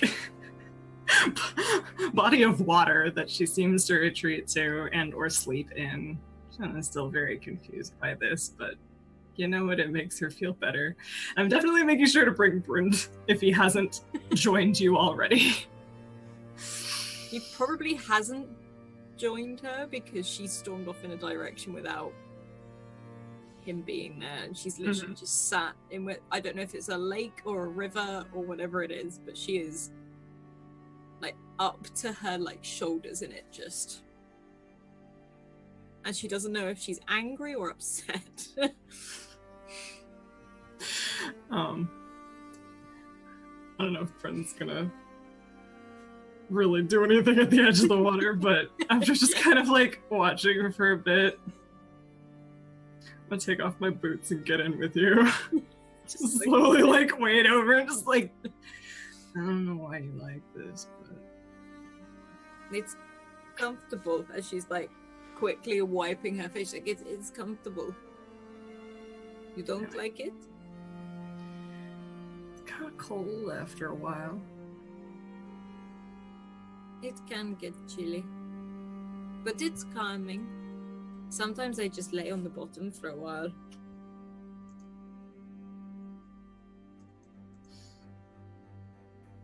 Have you ever done that? No. Oh, I kind of like breathing. well, I can breathe. Is this another thing that you can't do? No. You can breathe underwater? You can't? Oh, wonders So never much sense. Like, that's why the others were panicking. Yeah. That's why they worry. Do they not breathe underwater either? In more ways than one, I have never met a single person just like you. Oh. If it makes it feel, I've never met anyone like you. I mean, I've not really met anyone until about a week and a half ago, but I've not met anyone like you either. And you can do stuff I can't do. I don't mean to grasp for compliments. You're not. But also, you don't have to stand in the water if you don't want to. It is chilly. I would just move to the shore. No, I'm gonna sit down with you. Just go stat in the water. Like, mm-hmm. You seem like you could use a friend. It's not just a reindeer or a frog. I've not had one that's not a reindeer or a frog before. You want one? He sort of looks at you from the side. I think I do. But I don't know exactly what that entails. I don't want to mess it up. I don't know. What is my side of the deal? That's the funny thing. You don't have to do anything. I could just sit here. Oh, and she sort of just like gets a little bit lower in the water. It's that simple with your friends. I like that. So, you don't breathe underwater. You don't generate water. Can you move it? I splash some at you. She's like... And as you do that, she puts her hand out. She doesn't touch the water, but like a small wave is just spraying over the top of your hand. See, you can do water. Uh-huh. Figured you might. And Umako just starts to laugh. Like stopping what? She just says, "You've got my look going." Uh-huh. Mm. Is it a good look on me? I think you can pull it off. I don't know if the kids will find it cool. Like, as she sort of looks over. You know, as long as we keep fighting robots, shit, I think they'll be impressed with just about anything. Maybe it'll be a new trend. We could become trendy. I've never been trendy. Like, ever. No, I haven't either. This is very new. So we're both, like, trendy. I think so. What does trendy mean?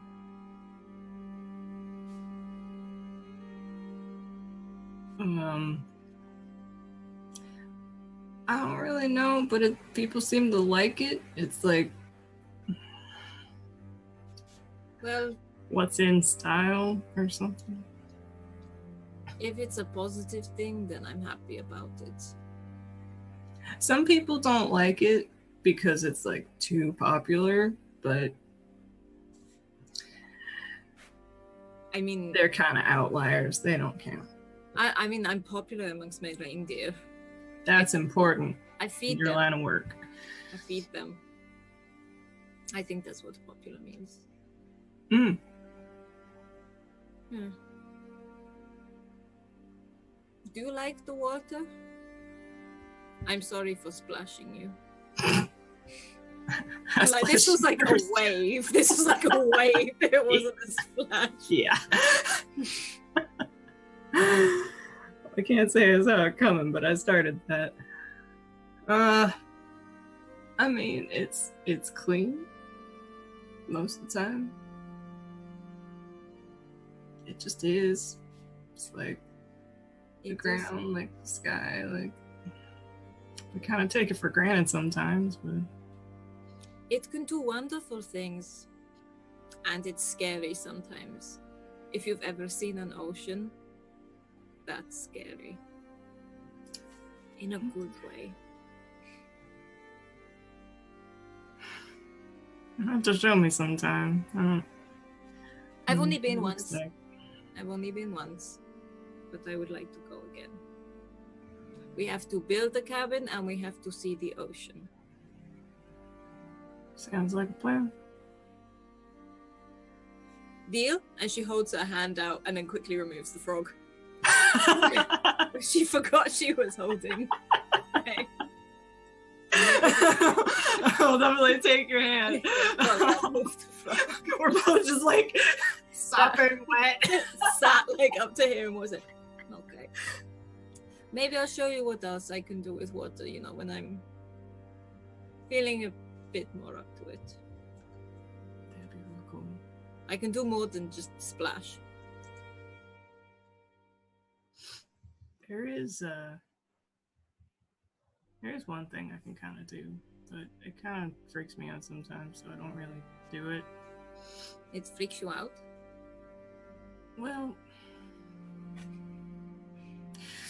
slowly getting out of the water because I'm like waterlogged. She stays where she is, but she watches you.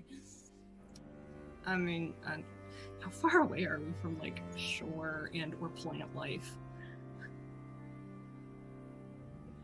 So, I mean, it's not a huge river. It's really more of like a creek, and it's decently wide and, shallow enough for Umiko to lay down in it without like really, just like being carried away by the current.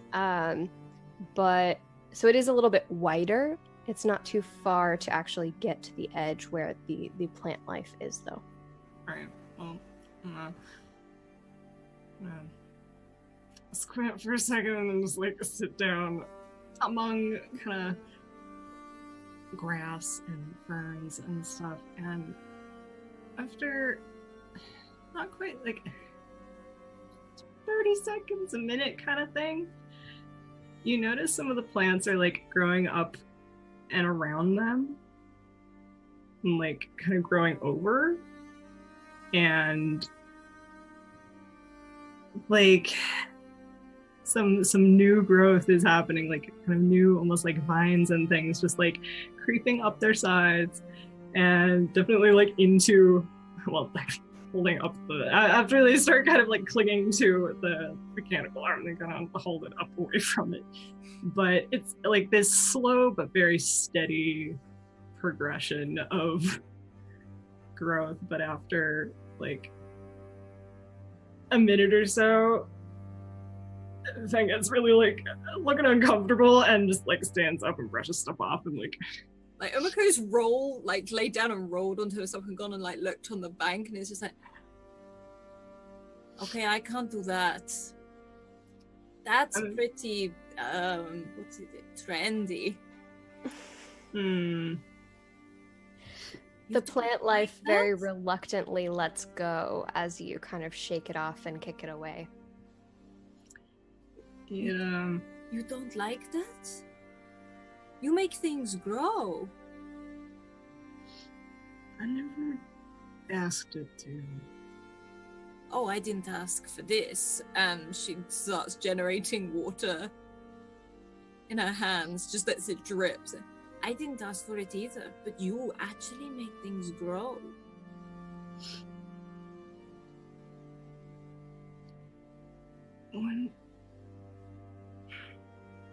When I stand still for too long, it just starts happening. And that's why I don't sleep outside. I don't know what it'll do if I let it just happen. But I like to. Well, I guess I don't like to think of it like that, but it's really just been since this, and I feel like it's nature wanting to take it back, or Wants to take you back. like doesn't approve. If you don't want it to, you don't let it. What? Take it back? Okay, so I'm actually a really bad swimmer. I Huh. can't swim. I suck at swimming. That's how I learned that I could do this. So I use it to aid me. I'm pushing water away from me. I'm not swimming. But even if you can't swim, you won't drown. Yeah, but I didn't know that at the time. I found out the hard way. Oh, I sunk right to the bottom. Freaked my brother right out. I bet.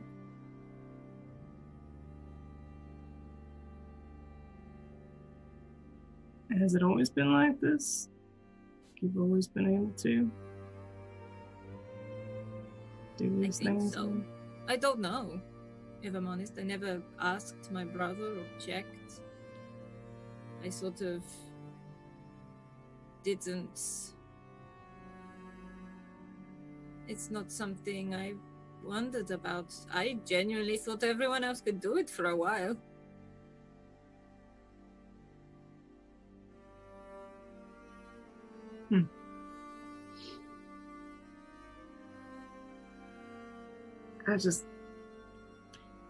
I worry if I stay still for too long, it's just gonna overtake me. Don't stay still Maybe. then. Jog. Like, she sort of kicks her feet, and or she stands up and she is just dripping. Which just never stand still. I barely stand still most of the time anyway. Just bob. You have to stop sometime. Well, for sleep, yes, but then you get in a, like you say, you go inside. I like the water. It's not that I don't want a comfy bed. It's comforting. I lived by water. It reminds me of things. I have control over that. We've been thrown into chaos. This is the only thing I can control. See? And she sort of like raises her hand up, and there's almost like this like channel of water comes up from the stream, and she weaves it around the sort of river itself. See? I can control it. And she closes her hand and it just all drops. I'm sorry if I splashed you. I mean, looking down at myself, I'm sorry. Yeah. It wouldn't hurt. Plants probably like it. Well, there you go. Everyone has something they don't like. You just got to figure out how to make it something you do like. may need some help. I can do that. I'm not very social, but I can do some things. But I today had a conversation with someone I didn't know, and without, not bigging myself up at all, but I don't think they knew what I was really trying to ask them. You did great. You looked real confident. I tried. And all of us were very proud of you. I hyperventilated a little bit. That's okay. It happens sometimes. Well, I've had my swim, and I sort of looked you up and down. So have you. Why don't we go inside a hut, and then you don't have to worry about this. Sounds good. I could No. use some more tea. It's warm. Cold? Not yet. I forget people who don't do this get cold. And she walks over to Bryn and pulls the blanket off of Bryn and just wraps it like she wore it herself, puts it over your head and shoulders and tries. So it's like, there you go. Come on.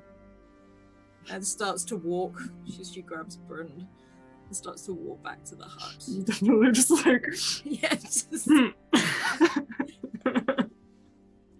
Bless. And thank you so much to the Anonymous who gifted a tier 1 sub to Mirror's Shadows. That's awesome. Thank you. Also, we have now a recharge for Skylar's signature move, which will likely look very different than it did last time. So I'm excited to see how that will come into play. And everyone also gets 2 rerolls each. And thank you so much, Michael Wayne, for that cheer as well. Been a day. Thank you. Speaking of Skylar and Sierra, what did you really do when Skylar went off to have the conversation with her sister?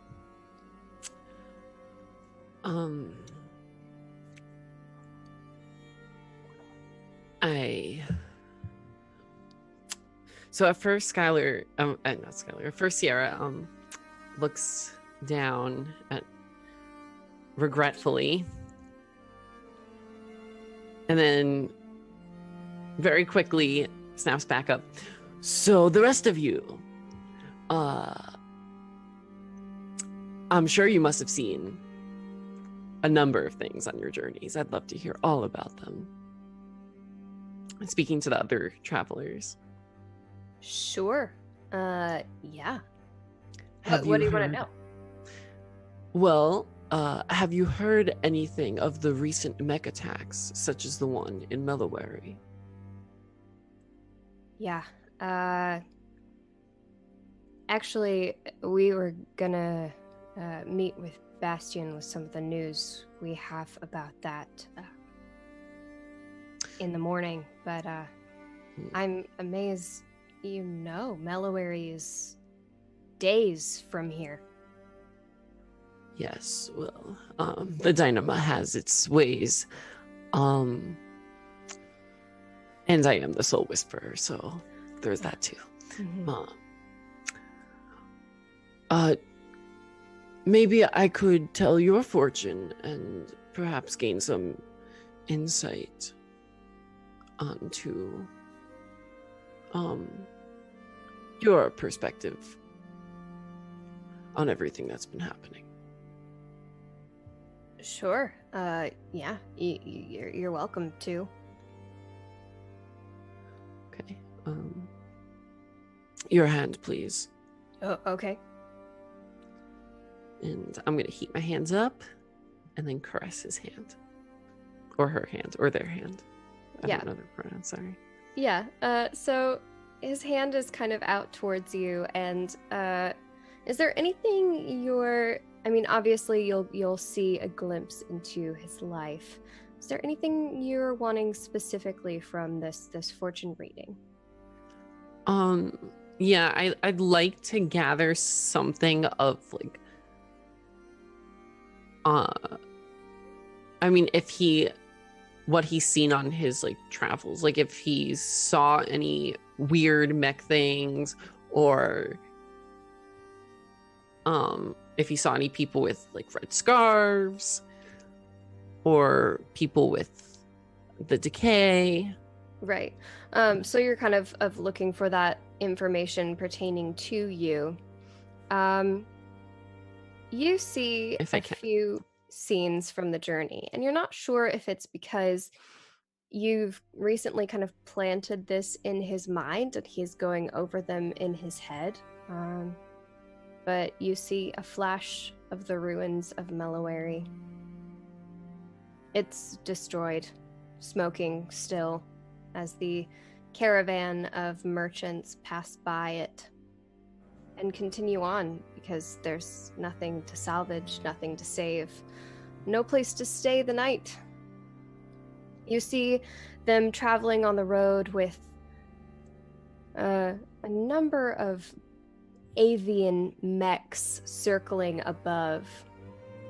They never come close enough, but the group keeps a wary eye on them.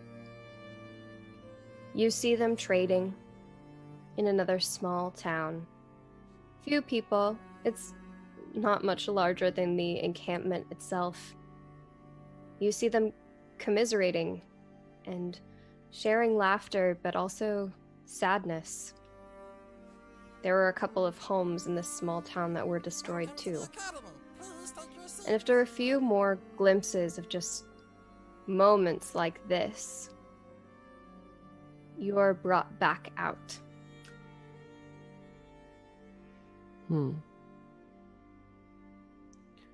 Thank you for sharing with me. Seems that you've had a long journey. It's been different than any we've experienced before. Well, I hope that you managed to find comfort in our camp here, and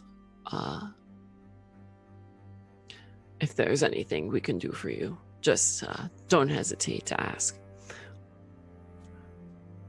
I've always felt at home here before. Thank you. Oh, you come here often? Oh, yes. This is kind of a home base, if you will. Home base. Good to know. Do you have a place here, or? Yes. Well, we stay in some of the empty cabins, generally. If I'm not mistaken, you're staying in one of them yourself. Yes, I am. Well, not by myself, but I am temporarily staying in one of the cabins. Would you happen to live in this cabin by yourself?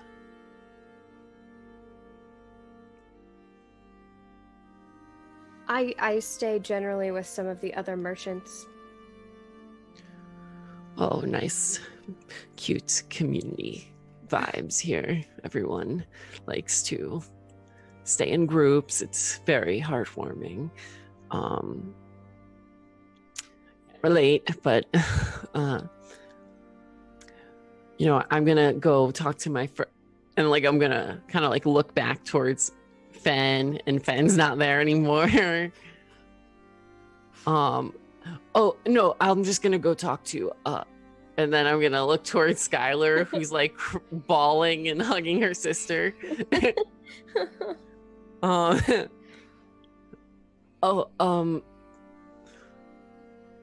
So did you grow up here?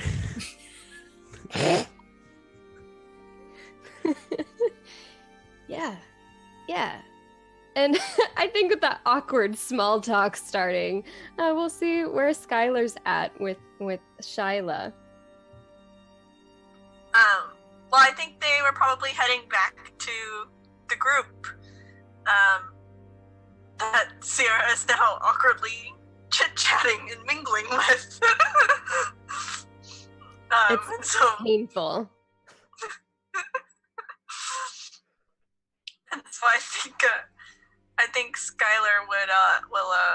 separate from her sister a little bit as they get up there and check in on Sierra.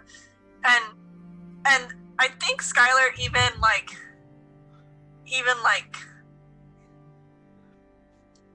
comfortingly and like kind of instinctively just like pats Sierra on the arm. Which this would be like the first time like Skylar has like chosen to like touch Sierra.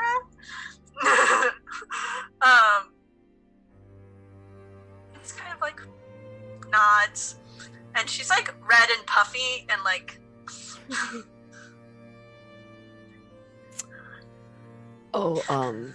It seems my friend Skylar, she needs me now, so I probably should get going. It was great meeting you.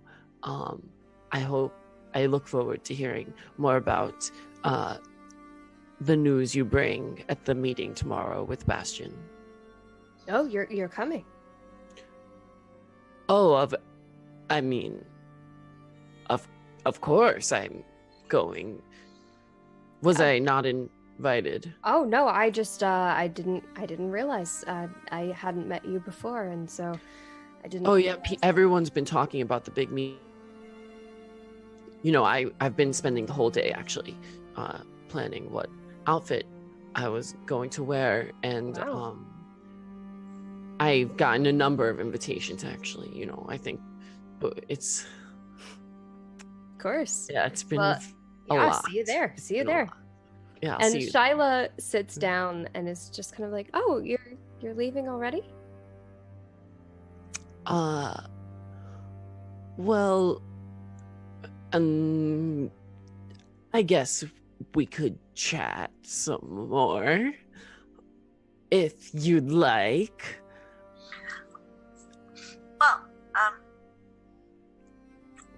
Well, I do think- like a good chit chat, you know. well, I think we're getting breakfast tomorrow, right, Shyla? Yes, yeah.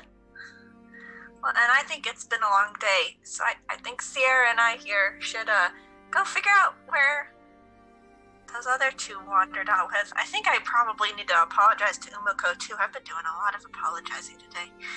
Oh, this is draining. This is draining, she says as she looks up at Sierra. You know, normally I would disagree, but this is very draining, and this is Shyla kind of nods and says, "Yes, I do look forward to talking to you more, Soul Whisperer. What you said earlier hit a nerve, but if you're friends with my sister, you must be worthwhile." you know, it's interesting. I've never actually responded to one of my readings so viscerally, as I don't typically have pre-existing relationships with my clients. I think this is the longest I've spent talking to someone since I was 10. Wow. I'm 54 now, so Wow. it's been a Doesn't minute. she not look a day over like 28?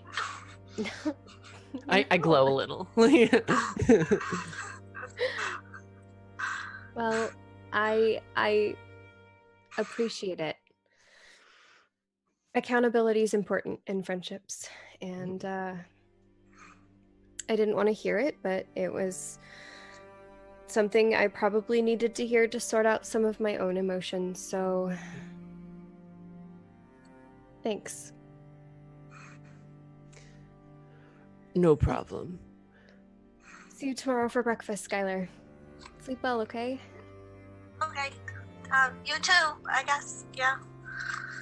Okay. Bye. And she'll kind of nudge Sierra along. Yeah. Well, bye. Wait, so you think we're like friends? about that. Oh, here it comes. No, listen, Skylar. Yeah. It's unusual for me. I think I care a lot about you as a person, and I have big goals. I'm gonna change the world. My career has only just begun. One day, one day, everyone will know Sierra, the Soul Whisperer, and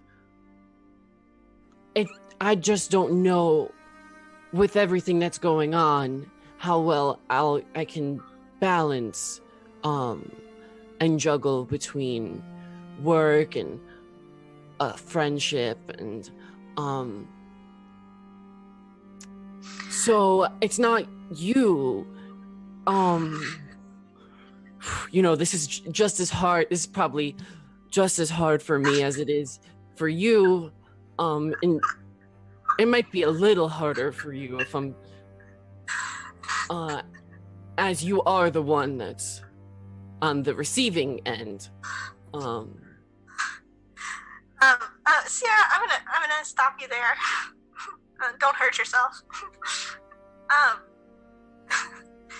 I get that.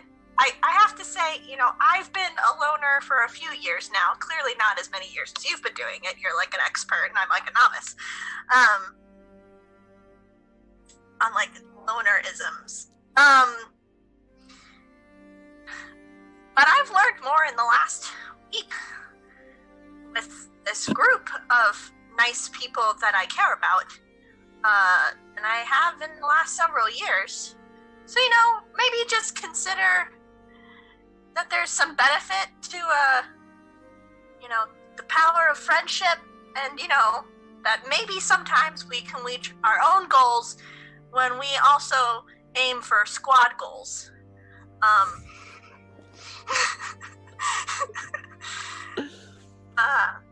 Just something to think about, and I'm gonna decide to consider you a friend, but if you need to, peace out, like, I get it. No hard feelings between us. Wow. Yeah. I mean, I have come a long way. I think you're a friend. This is a big move for me. I'm proud of me. I'm proud of you too, but Oh, thank you. I was thinking the arrangement could be something like you help train me with the Dynama, teach me, like we were discussing, we work together to save the world from the evil mech uprising and the spread of the decay, and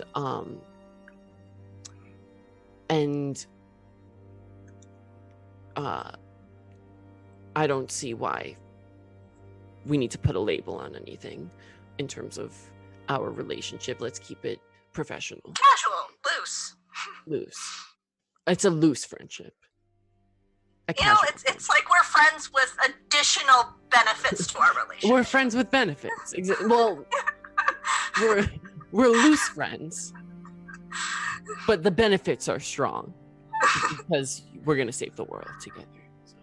Umako would have so many questions right now. Yeah, I'm What I picking up wouldn't what you're give to be a fly on the wall in this conversation, but wait, I am.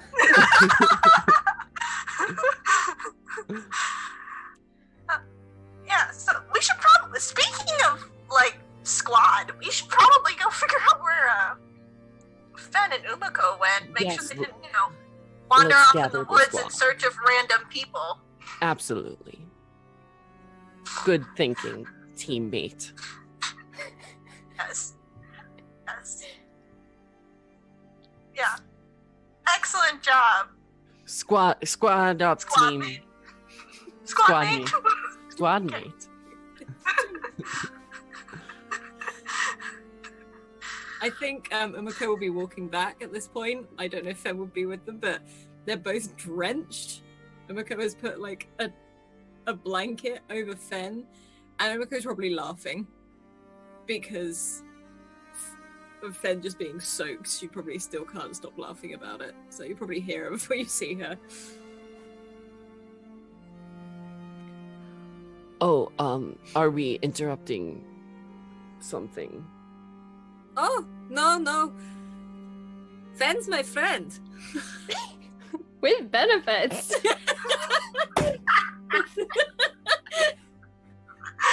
Shut it! Like, you can feel the heat radiating off of Sierra right now, and it's not because of the Dynama. Like, she's... It's not the Dynama. Yeah. Oh, And you see steam, like, keep coming out of her armpits from, like, the sweat, like, sizzling away. What it are you sounds like we've all had big days. Are you doing better now? As she looks over to Skylar. Well, yeah, I wanted to apologize. I think my sister and I may have what was the phrase she used? We may have struck a nerve with you earlier, Umiko, and I wanna say I'm sorry, and I also want to say thank you for forcing us to talk to each other, because we do care about each other, and we're getting breakfast tomorrow. And that's because you held us hostage forcibly. You're scary right here. She stood there, like, wide-eyed, like, we're going to go get tea. Would you like tea too? Yes, please. Okay. Fen just like elbows Umiko. It's just like, I think you're better with the people than you think. Yeah, it's just sort of like, gonna go make tea. You're like, can't deal with it, so starts walking. Oh, I'll go heat it up for you. Oh, thank And you. I'll go follow Umiko behind. I won't produce the water from like my finger. That's a bit too weird. Ew, finger water. Finger water. This is Umiko's finger water tea. It's been boiled. It's been boiled. No. She wouldn't use it. She would get water. Ew. To Oh. her, there's no point because she'd just be recycling the water she has, so she would get fresh water. You all find yourself settled back in the cabin with tea, warmed Healing by water. Sierra. And Mako just sits there damp. Maybe this was a mistake. And Mako's smiling as you do it, though, just seeing all these dripping kind of. He just sits there drenched. After a few moments of tea, Mare comes in the door. Hey team. Did you find anything out? Yeah, actually, there's more of those bandit people. Oh. Keep an eye on Jaden and his friends. I think they might go off into the woods. I might have given them a bad idea. That was not part of the plan, Fen. I didn't plan that. I asked them to take me with them, but I get the feeling that's not gonna happen. Do you want me to actually go keep an eye on them, or? I mean, not all night, but look, I don't know what to do. I'm looking around. It could be good to not, I think, there's a lot of them, so like one pair of eyes is probably not sufficient and you can't just not sleep. So maybe we should go tell other people that, live here, like maybe like adults, or like parental figures. Yeah, I could also just like sleep outside and keep an eye out if I need to, like a watch or something. Mario, there's nothing against you, but you sleep like a rock. Yeah. I mean, I could sleep in the doorway. Brun will be out there anyway. I don't necessarily think they're gonna walk past our little house. That seems really That would be oddly specific of them. Yeah. But they didn't say there's any like particular direction that they come from or that they live in. They've just seen other people and other machines around, and that no one seemed to believe them. Okay. Yeah. Then we should probably tell someone then. Okay. Anything else? Ooh, can I have some tea? Yeah. It's not from Umako's finger, just so you know. Why does everyone keep saying that? Good. Oh, glad. Same. I do have some more information. I almost forgot. Tomorrow morning, we have to be up bright and early. There's going to be a big meeting that I was cordially invited to, but you guys can come too, I guess. With Bastion, the travelers are going to be sharing some news. I'm not sure what it is. How'd you score an invite to that? Look at us being important. It was mostly me, but yeah. Oh, yeah, I mean, yeah, of course it was. You know. Yeah.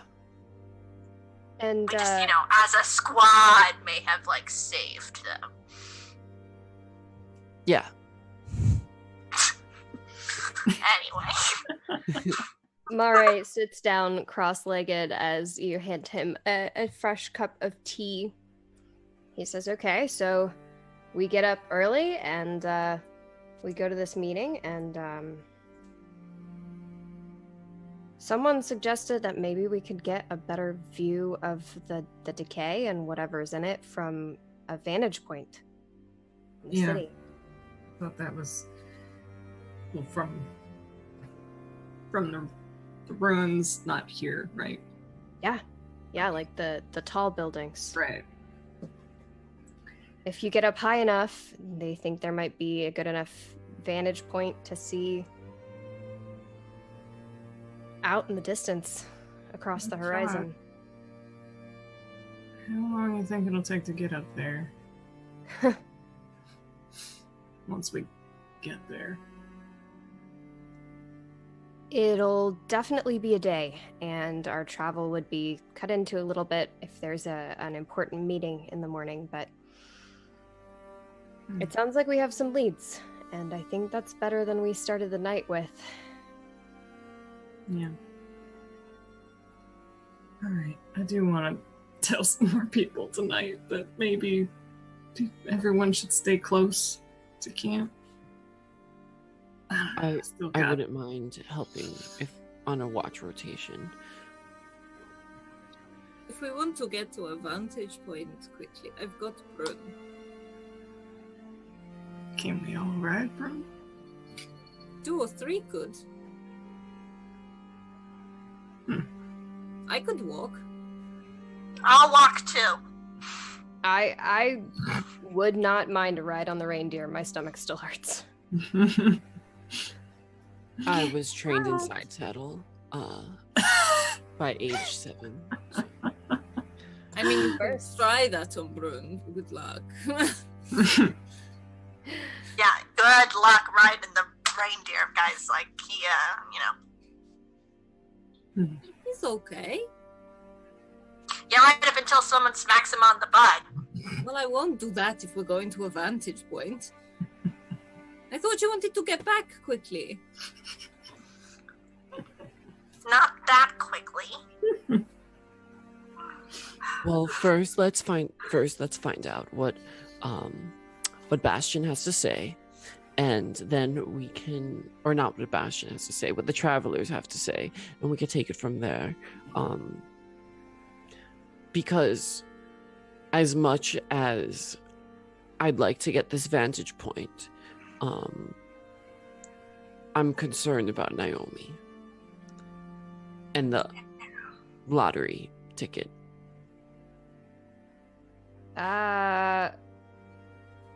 Okay. I mean, we obviously want to be here for her when she has her big moment, you know. Yeah. So we don't want to be gone too long, because then that increases our chances of missing it. Okay, Right. yeah. Or finding out how she got the lottery ticket, which is also very important for us to know.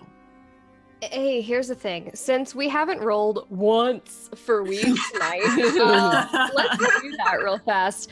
And can you, Sierra, roll me a Brooks challenge of 2 to succeed on your deception? You can be aided by Skylar, since she is trying to deceive too, which will give you an extra die to your base pool plus your Brooks pool. So I think that puts you up to 5 so far, plus whatever talent you want. Sounds 3 good. plus assistance plus Brooks character.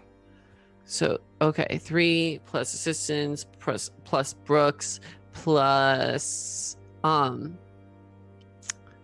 I have a talent that is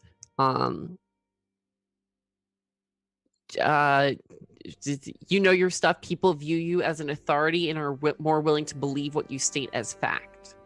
Okay. So 6. Okay, go ahead and roll 6 then. Okay.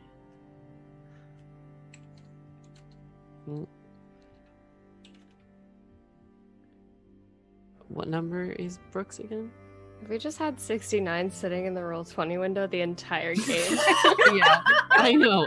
And like, I wanted to say something, but I'm pretty sure it was like a moment. Like, I think there was like an emotional beat happening. So I was just like, I'll just like type something in the Roll20. Okay, so go ahead and re-roll that 6 to see if you can get a Brooks are 2. So you're looking for another 2 or 6 to succeed. Ew. I'm gonna spend my reroll. Yeah, you have a couple. Okay. Quite literally, actually. I think everyone got 2 earlier. Oh my god, are you kidding me? You can re-roll that 6 and see if you get, yeah, okay, that's a success. Okay.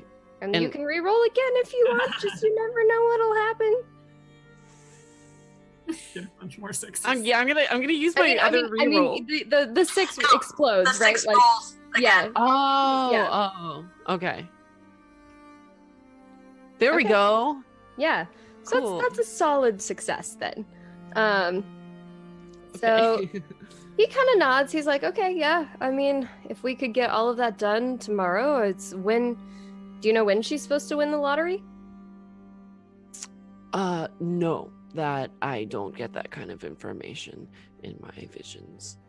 Okay, so we just take care of stuff as quickly as we can, right? And then we can be back in time for the lottery.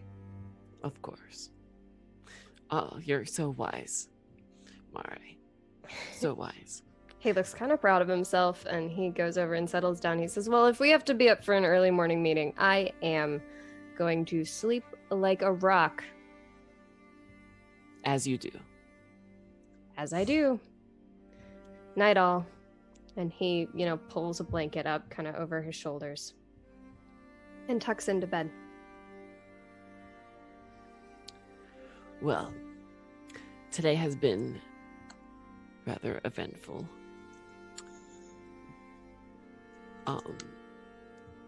And I just want to sleep. So, good night, everyone. Whoop. Oh. We can't hear you. I think I hit mute instead of unmute. Anyway, what time is it? It's getting on later at night. It's like, 9, 10-ish. Okay.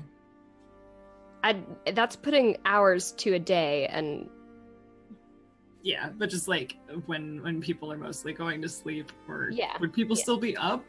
Maybe. There are still some people, because y'all left, there were still people by the fireside. You gather that since the nomads just arrived and the merchants are here for a little while, they're playing catch up and staying up late. You know how it is, catching up with old friends. Yeah. It's like, I want to do something about keeping an eye on people. But I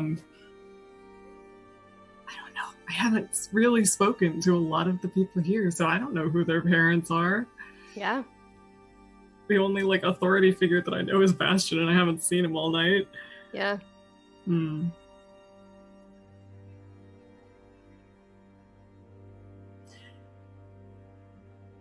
Does Magda still like come back here to sleep, or did she? She does generally, yeah, but she's definitely still out with the patrols right now, the groups of the patrols. All right. Well, I'll see if I can find her, and I'll at least like fill her in on like encouraging people to stay close to the town, just with all of these not rumors, but just like accounts of more people around and new machines and stuff. Just like, I don't know, bad feeling, and maybe these kids are gonna get ideas. Play hero. Do you tell her specifically what you're concerned about? Yeah. Okay. She agrees to help set up a watch among some of the patrol people, and like just kind of like goes back to talking to them and starts to like set up a time basically where they can take shifts and keep an eye on the kids. All right. And yeah, I'm gonna head to sleep, I suppose. I've told her about kind of what we were planning for tomorrow, because Mari is assumedly coming with us, so if anything, just to let her know where her brother's gonna be. Yeah. Thanks. I appreciate it. All right, well, good night. Thanks for all your help. Night, Fun.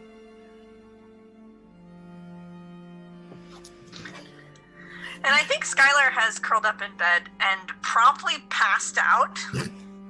But unlike normal, where she just kind of like sleeps like a normal person, she actually has, like, if there's an extra blanket or something she's been using as a pillow, it's like she's like holding it and like almost like snoring and like clearly sleeping much heavier than she normally does.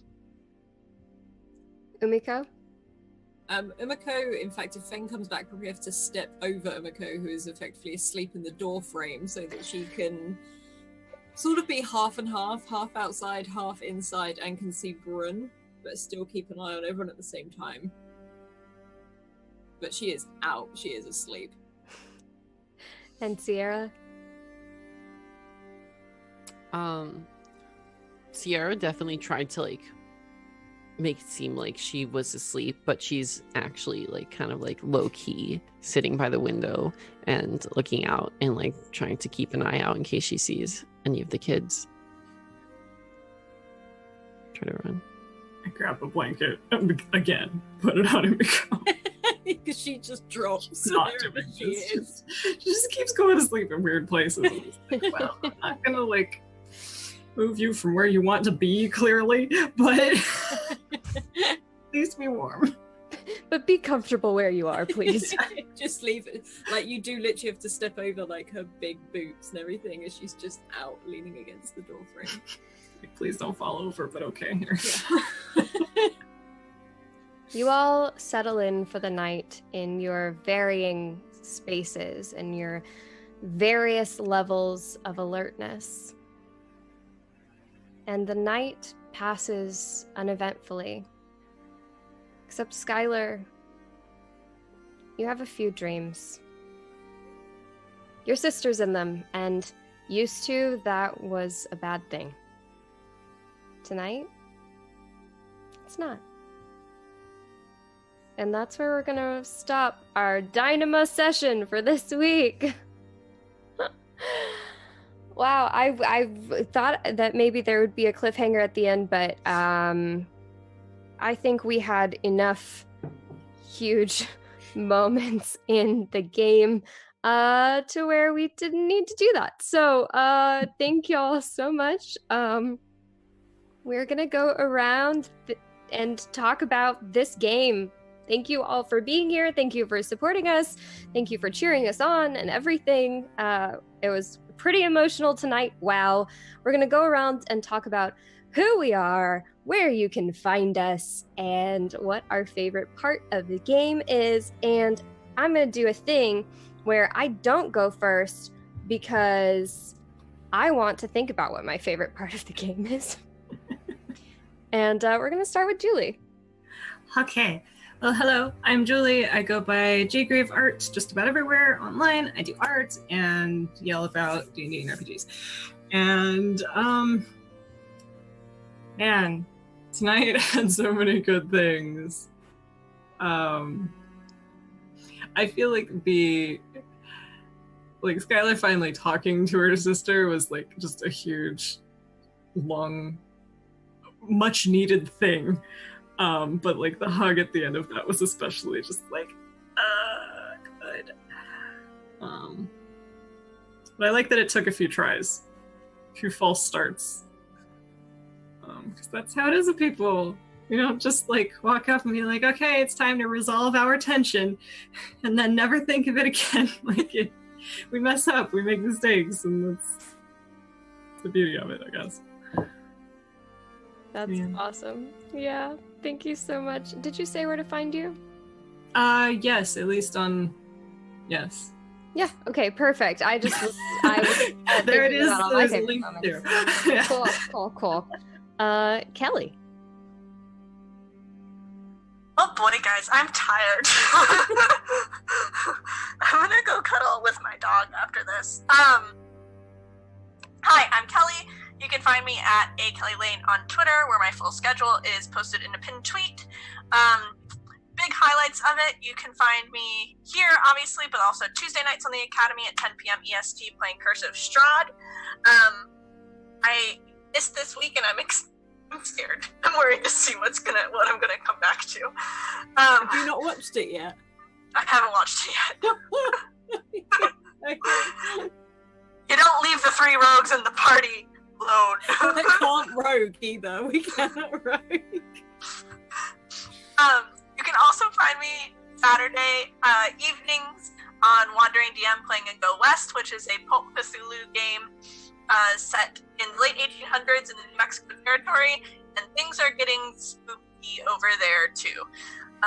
Lots of big mid-season kind of things going on everywhere. Also, this Saturday or Sunday, you can find me popping up a bunch on Encounter Roleplay for their 48-hour stream, doing running some bear shenanigans. I don't know. We'll find out. I can't. You can't, don't make me choose. I can't. Okay. Actually, I'd just be talking for the next 20 minutes. I don't even know where to start.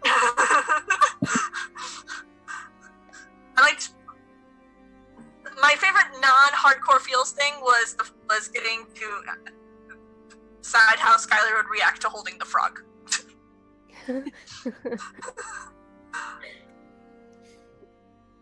I can't choose. Okay. Yeah, no, that's fair. I think that's fair. I think I'm probably going to say something similar. So Sierra is played by Jay. Jay, where can we find you on the internet? What was your favorite part? You can find me at Jagon's Gold.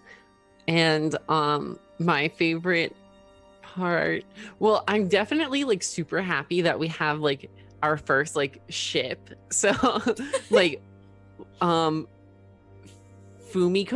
Hashtag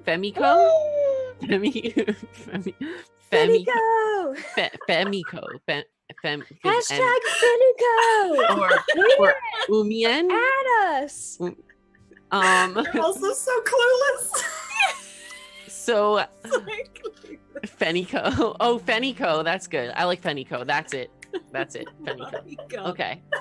So I'm super happy that we have that, and I also really enjoyed like creating like the anti-ship, like no one wanted like, you know, like no, like Sierra and Skylar are like obviously like the farthest thing from from like being like intimate, but like they still broke up, like, you know.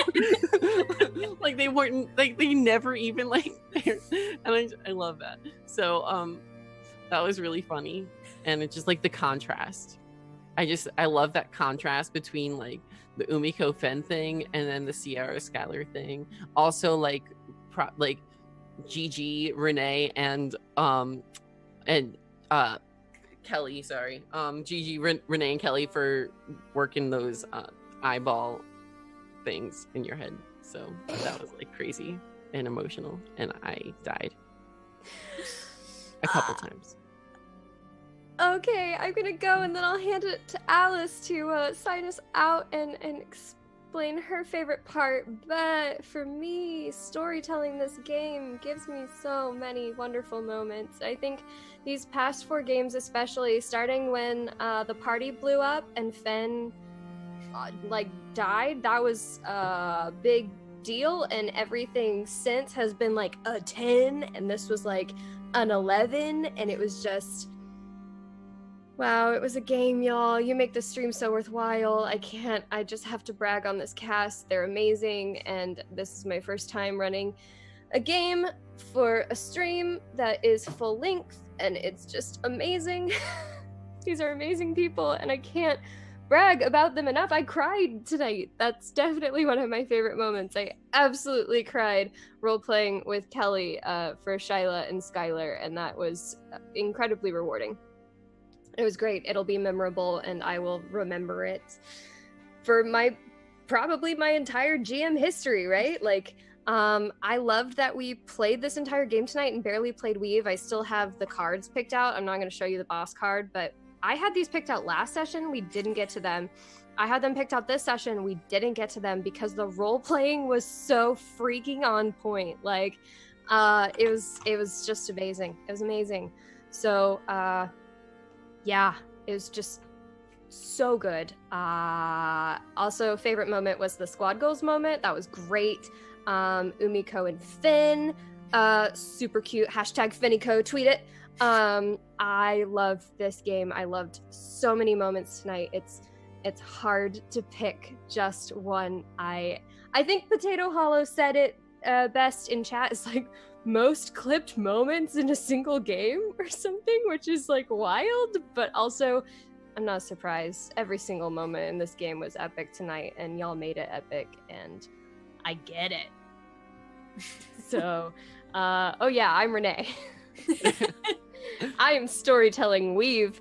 Dynama is a playset for this game by Monocle Society, and I wrote the playset. I did not write the game, but I wrote the playset for the game. It has a number of free playsets that come with it, and I've been working on Dynama for a while before this game launched, and it's been amazing to see it come to life with this incredible cast. I am a lot of places on the internet. I am at RayDNR on Twitter. And I am, I have a surgery scheduled, which is just kind of like a thing that's coming up on my horizon. It's not super important, but it is the day before a Dynama stream, and I have been seriously considering tonight if I could possibly stream from my bed propped up on pillows, if I can possibly explain to you how good this game is and how little I want to miss it, even after I potentially like have parts of my body removed. So it's just Health, Renee. I know, but this game is amazing. You can't blame me for it. This is like when you streamed from Uber. I know. I can't. I don't like missing games. These are amazing games on this channel. Let's evoke emotions. Am I right? Speaking of, I write some Patreon articles for Scrat, and you can find those for free on Patreon. And I'm really excited about the one that I'm writing next. I'm excited about a lot of the ones that I'm writing next, actually, because I have a couple down the line that I'm looking forward to. But the one that went up most recently too was just about viewer games in the community, and it was really special to hear from a lot of people in the community who have had positive experiences like I've had. You can find me streaming streaming on Nerd Immersion, playing D&D on alternating Mondays. You can find me on Encounter Roleplay playing Call of Cthulhu on Tuesdays, and you can find me here every Wednesday playing Weave on Scratticus Academy with the Dynama playset that I wrote. You can also find me DMing for Fate and the Fable Maidens, which is a family-friendly actual play D&D podcast, and it can be found at Fate FM Cast or at fatefmcast.com.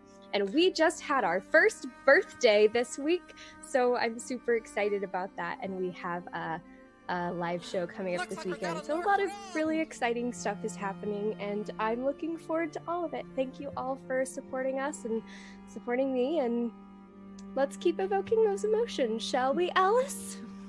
Hi. First of all, I think we've just been raided by Greg. We have? Oh, hey! I'm really sorry. We're wrapping up. You should catch the VOD. It was really good. I love that people are still hashtagging Finico on this. Okay, so this was an awesome session, guys. And as much as Renee keeps saying how amazing all these players are, you all are, but we can't do it without Renee either. So I love this group so much. We tell such an awesome story. We are... So, right, favorite bits. I kind of just want to say all of it. Like, literally, I can't pick. I like the party sort of split, and they had their two very different type of conversations going on. I liked the moment between Skylar and her sister. I love that Sierra was then left by everyone in this group. Just like, oh, Like, okay. And I actually enjoy playing an angry Umako. I don't know if that's angry. So yeah, that was fun as well, and I'm already super excited for next week. I'm just gonna find out who we are raiding. I think we're going to raid Casper. I think that's where we're gonna head over now. So basically, guys, go and check out all the links that are about to appear in chat, our Discord, YouTube, Twitter, all of it. We'd love to have you over there. And this stream, it was brought to you by Bird in the Storm and also Mage Ham Press, which, and we appreciate all the support we get in every form, basically, because that means we get to tell these awesome stories. And thank you, chat, because some of the comments in there today were truly wonderful. I'm White Rabbit Pick. You can find me on Twitter there. I do photos and stuff. And when I'm not doing that, I DM and play on this channel every day, 5 days a week.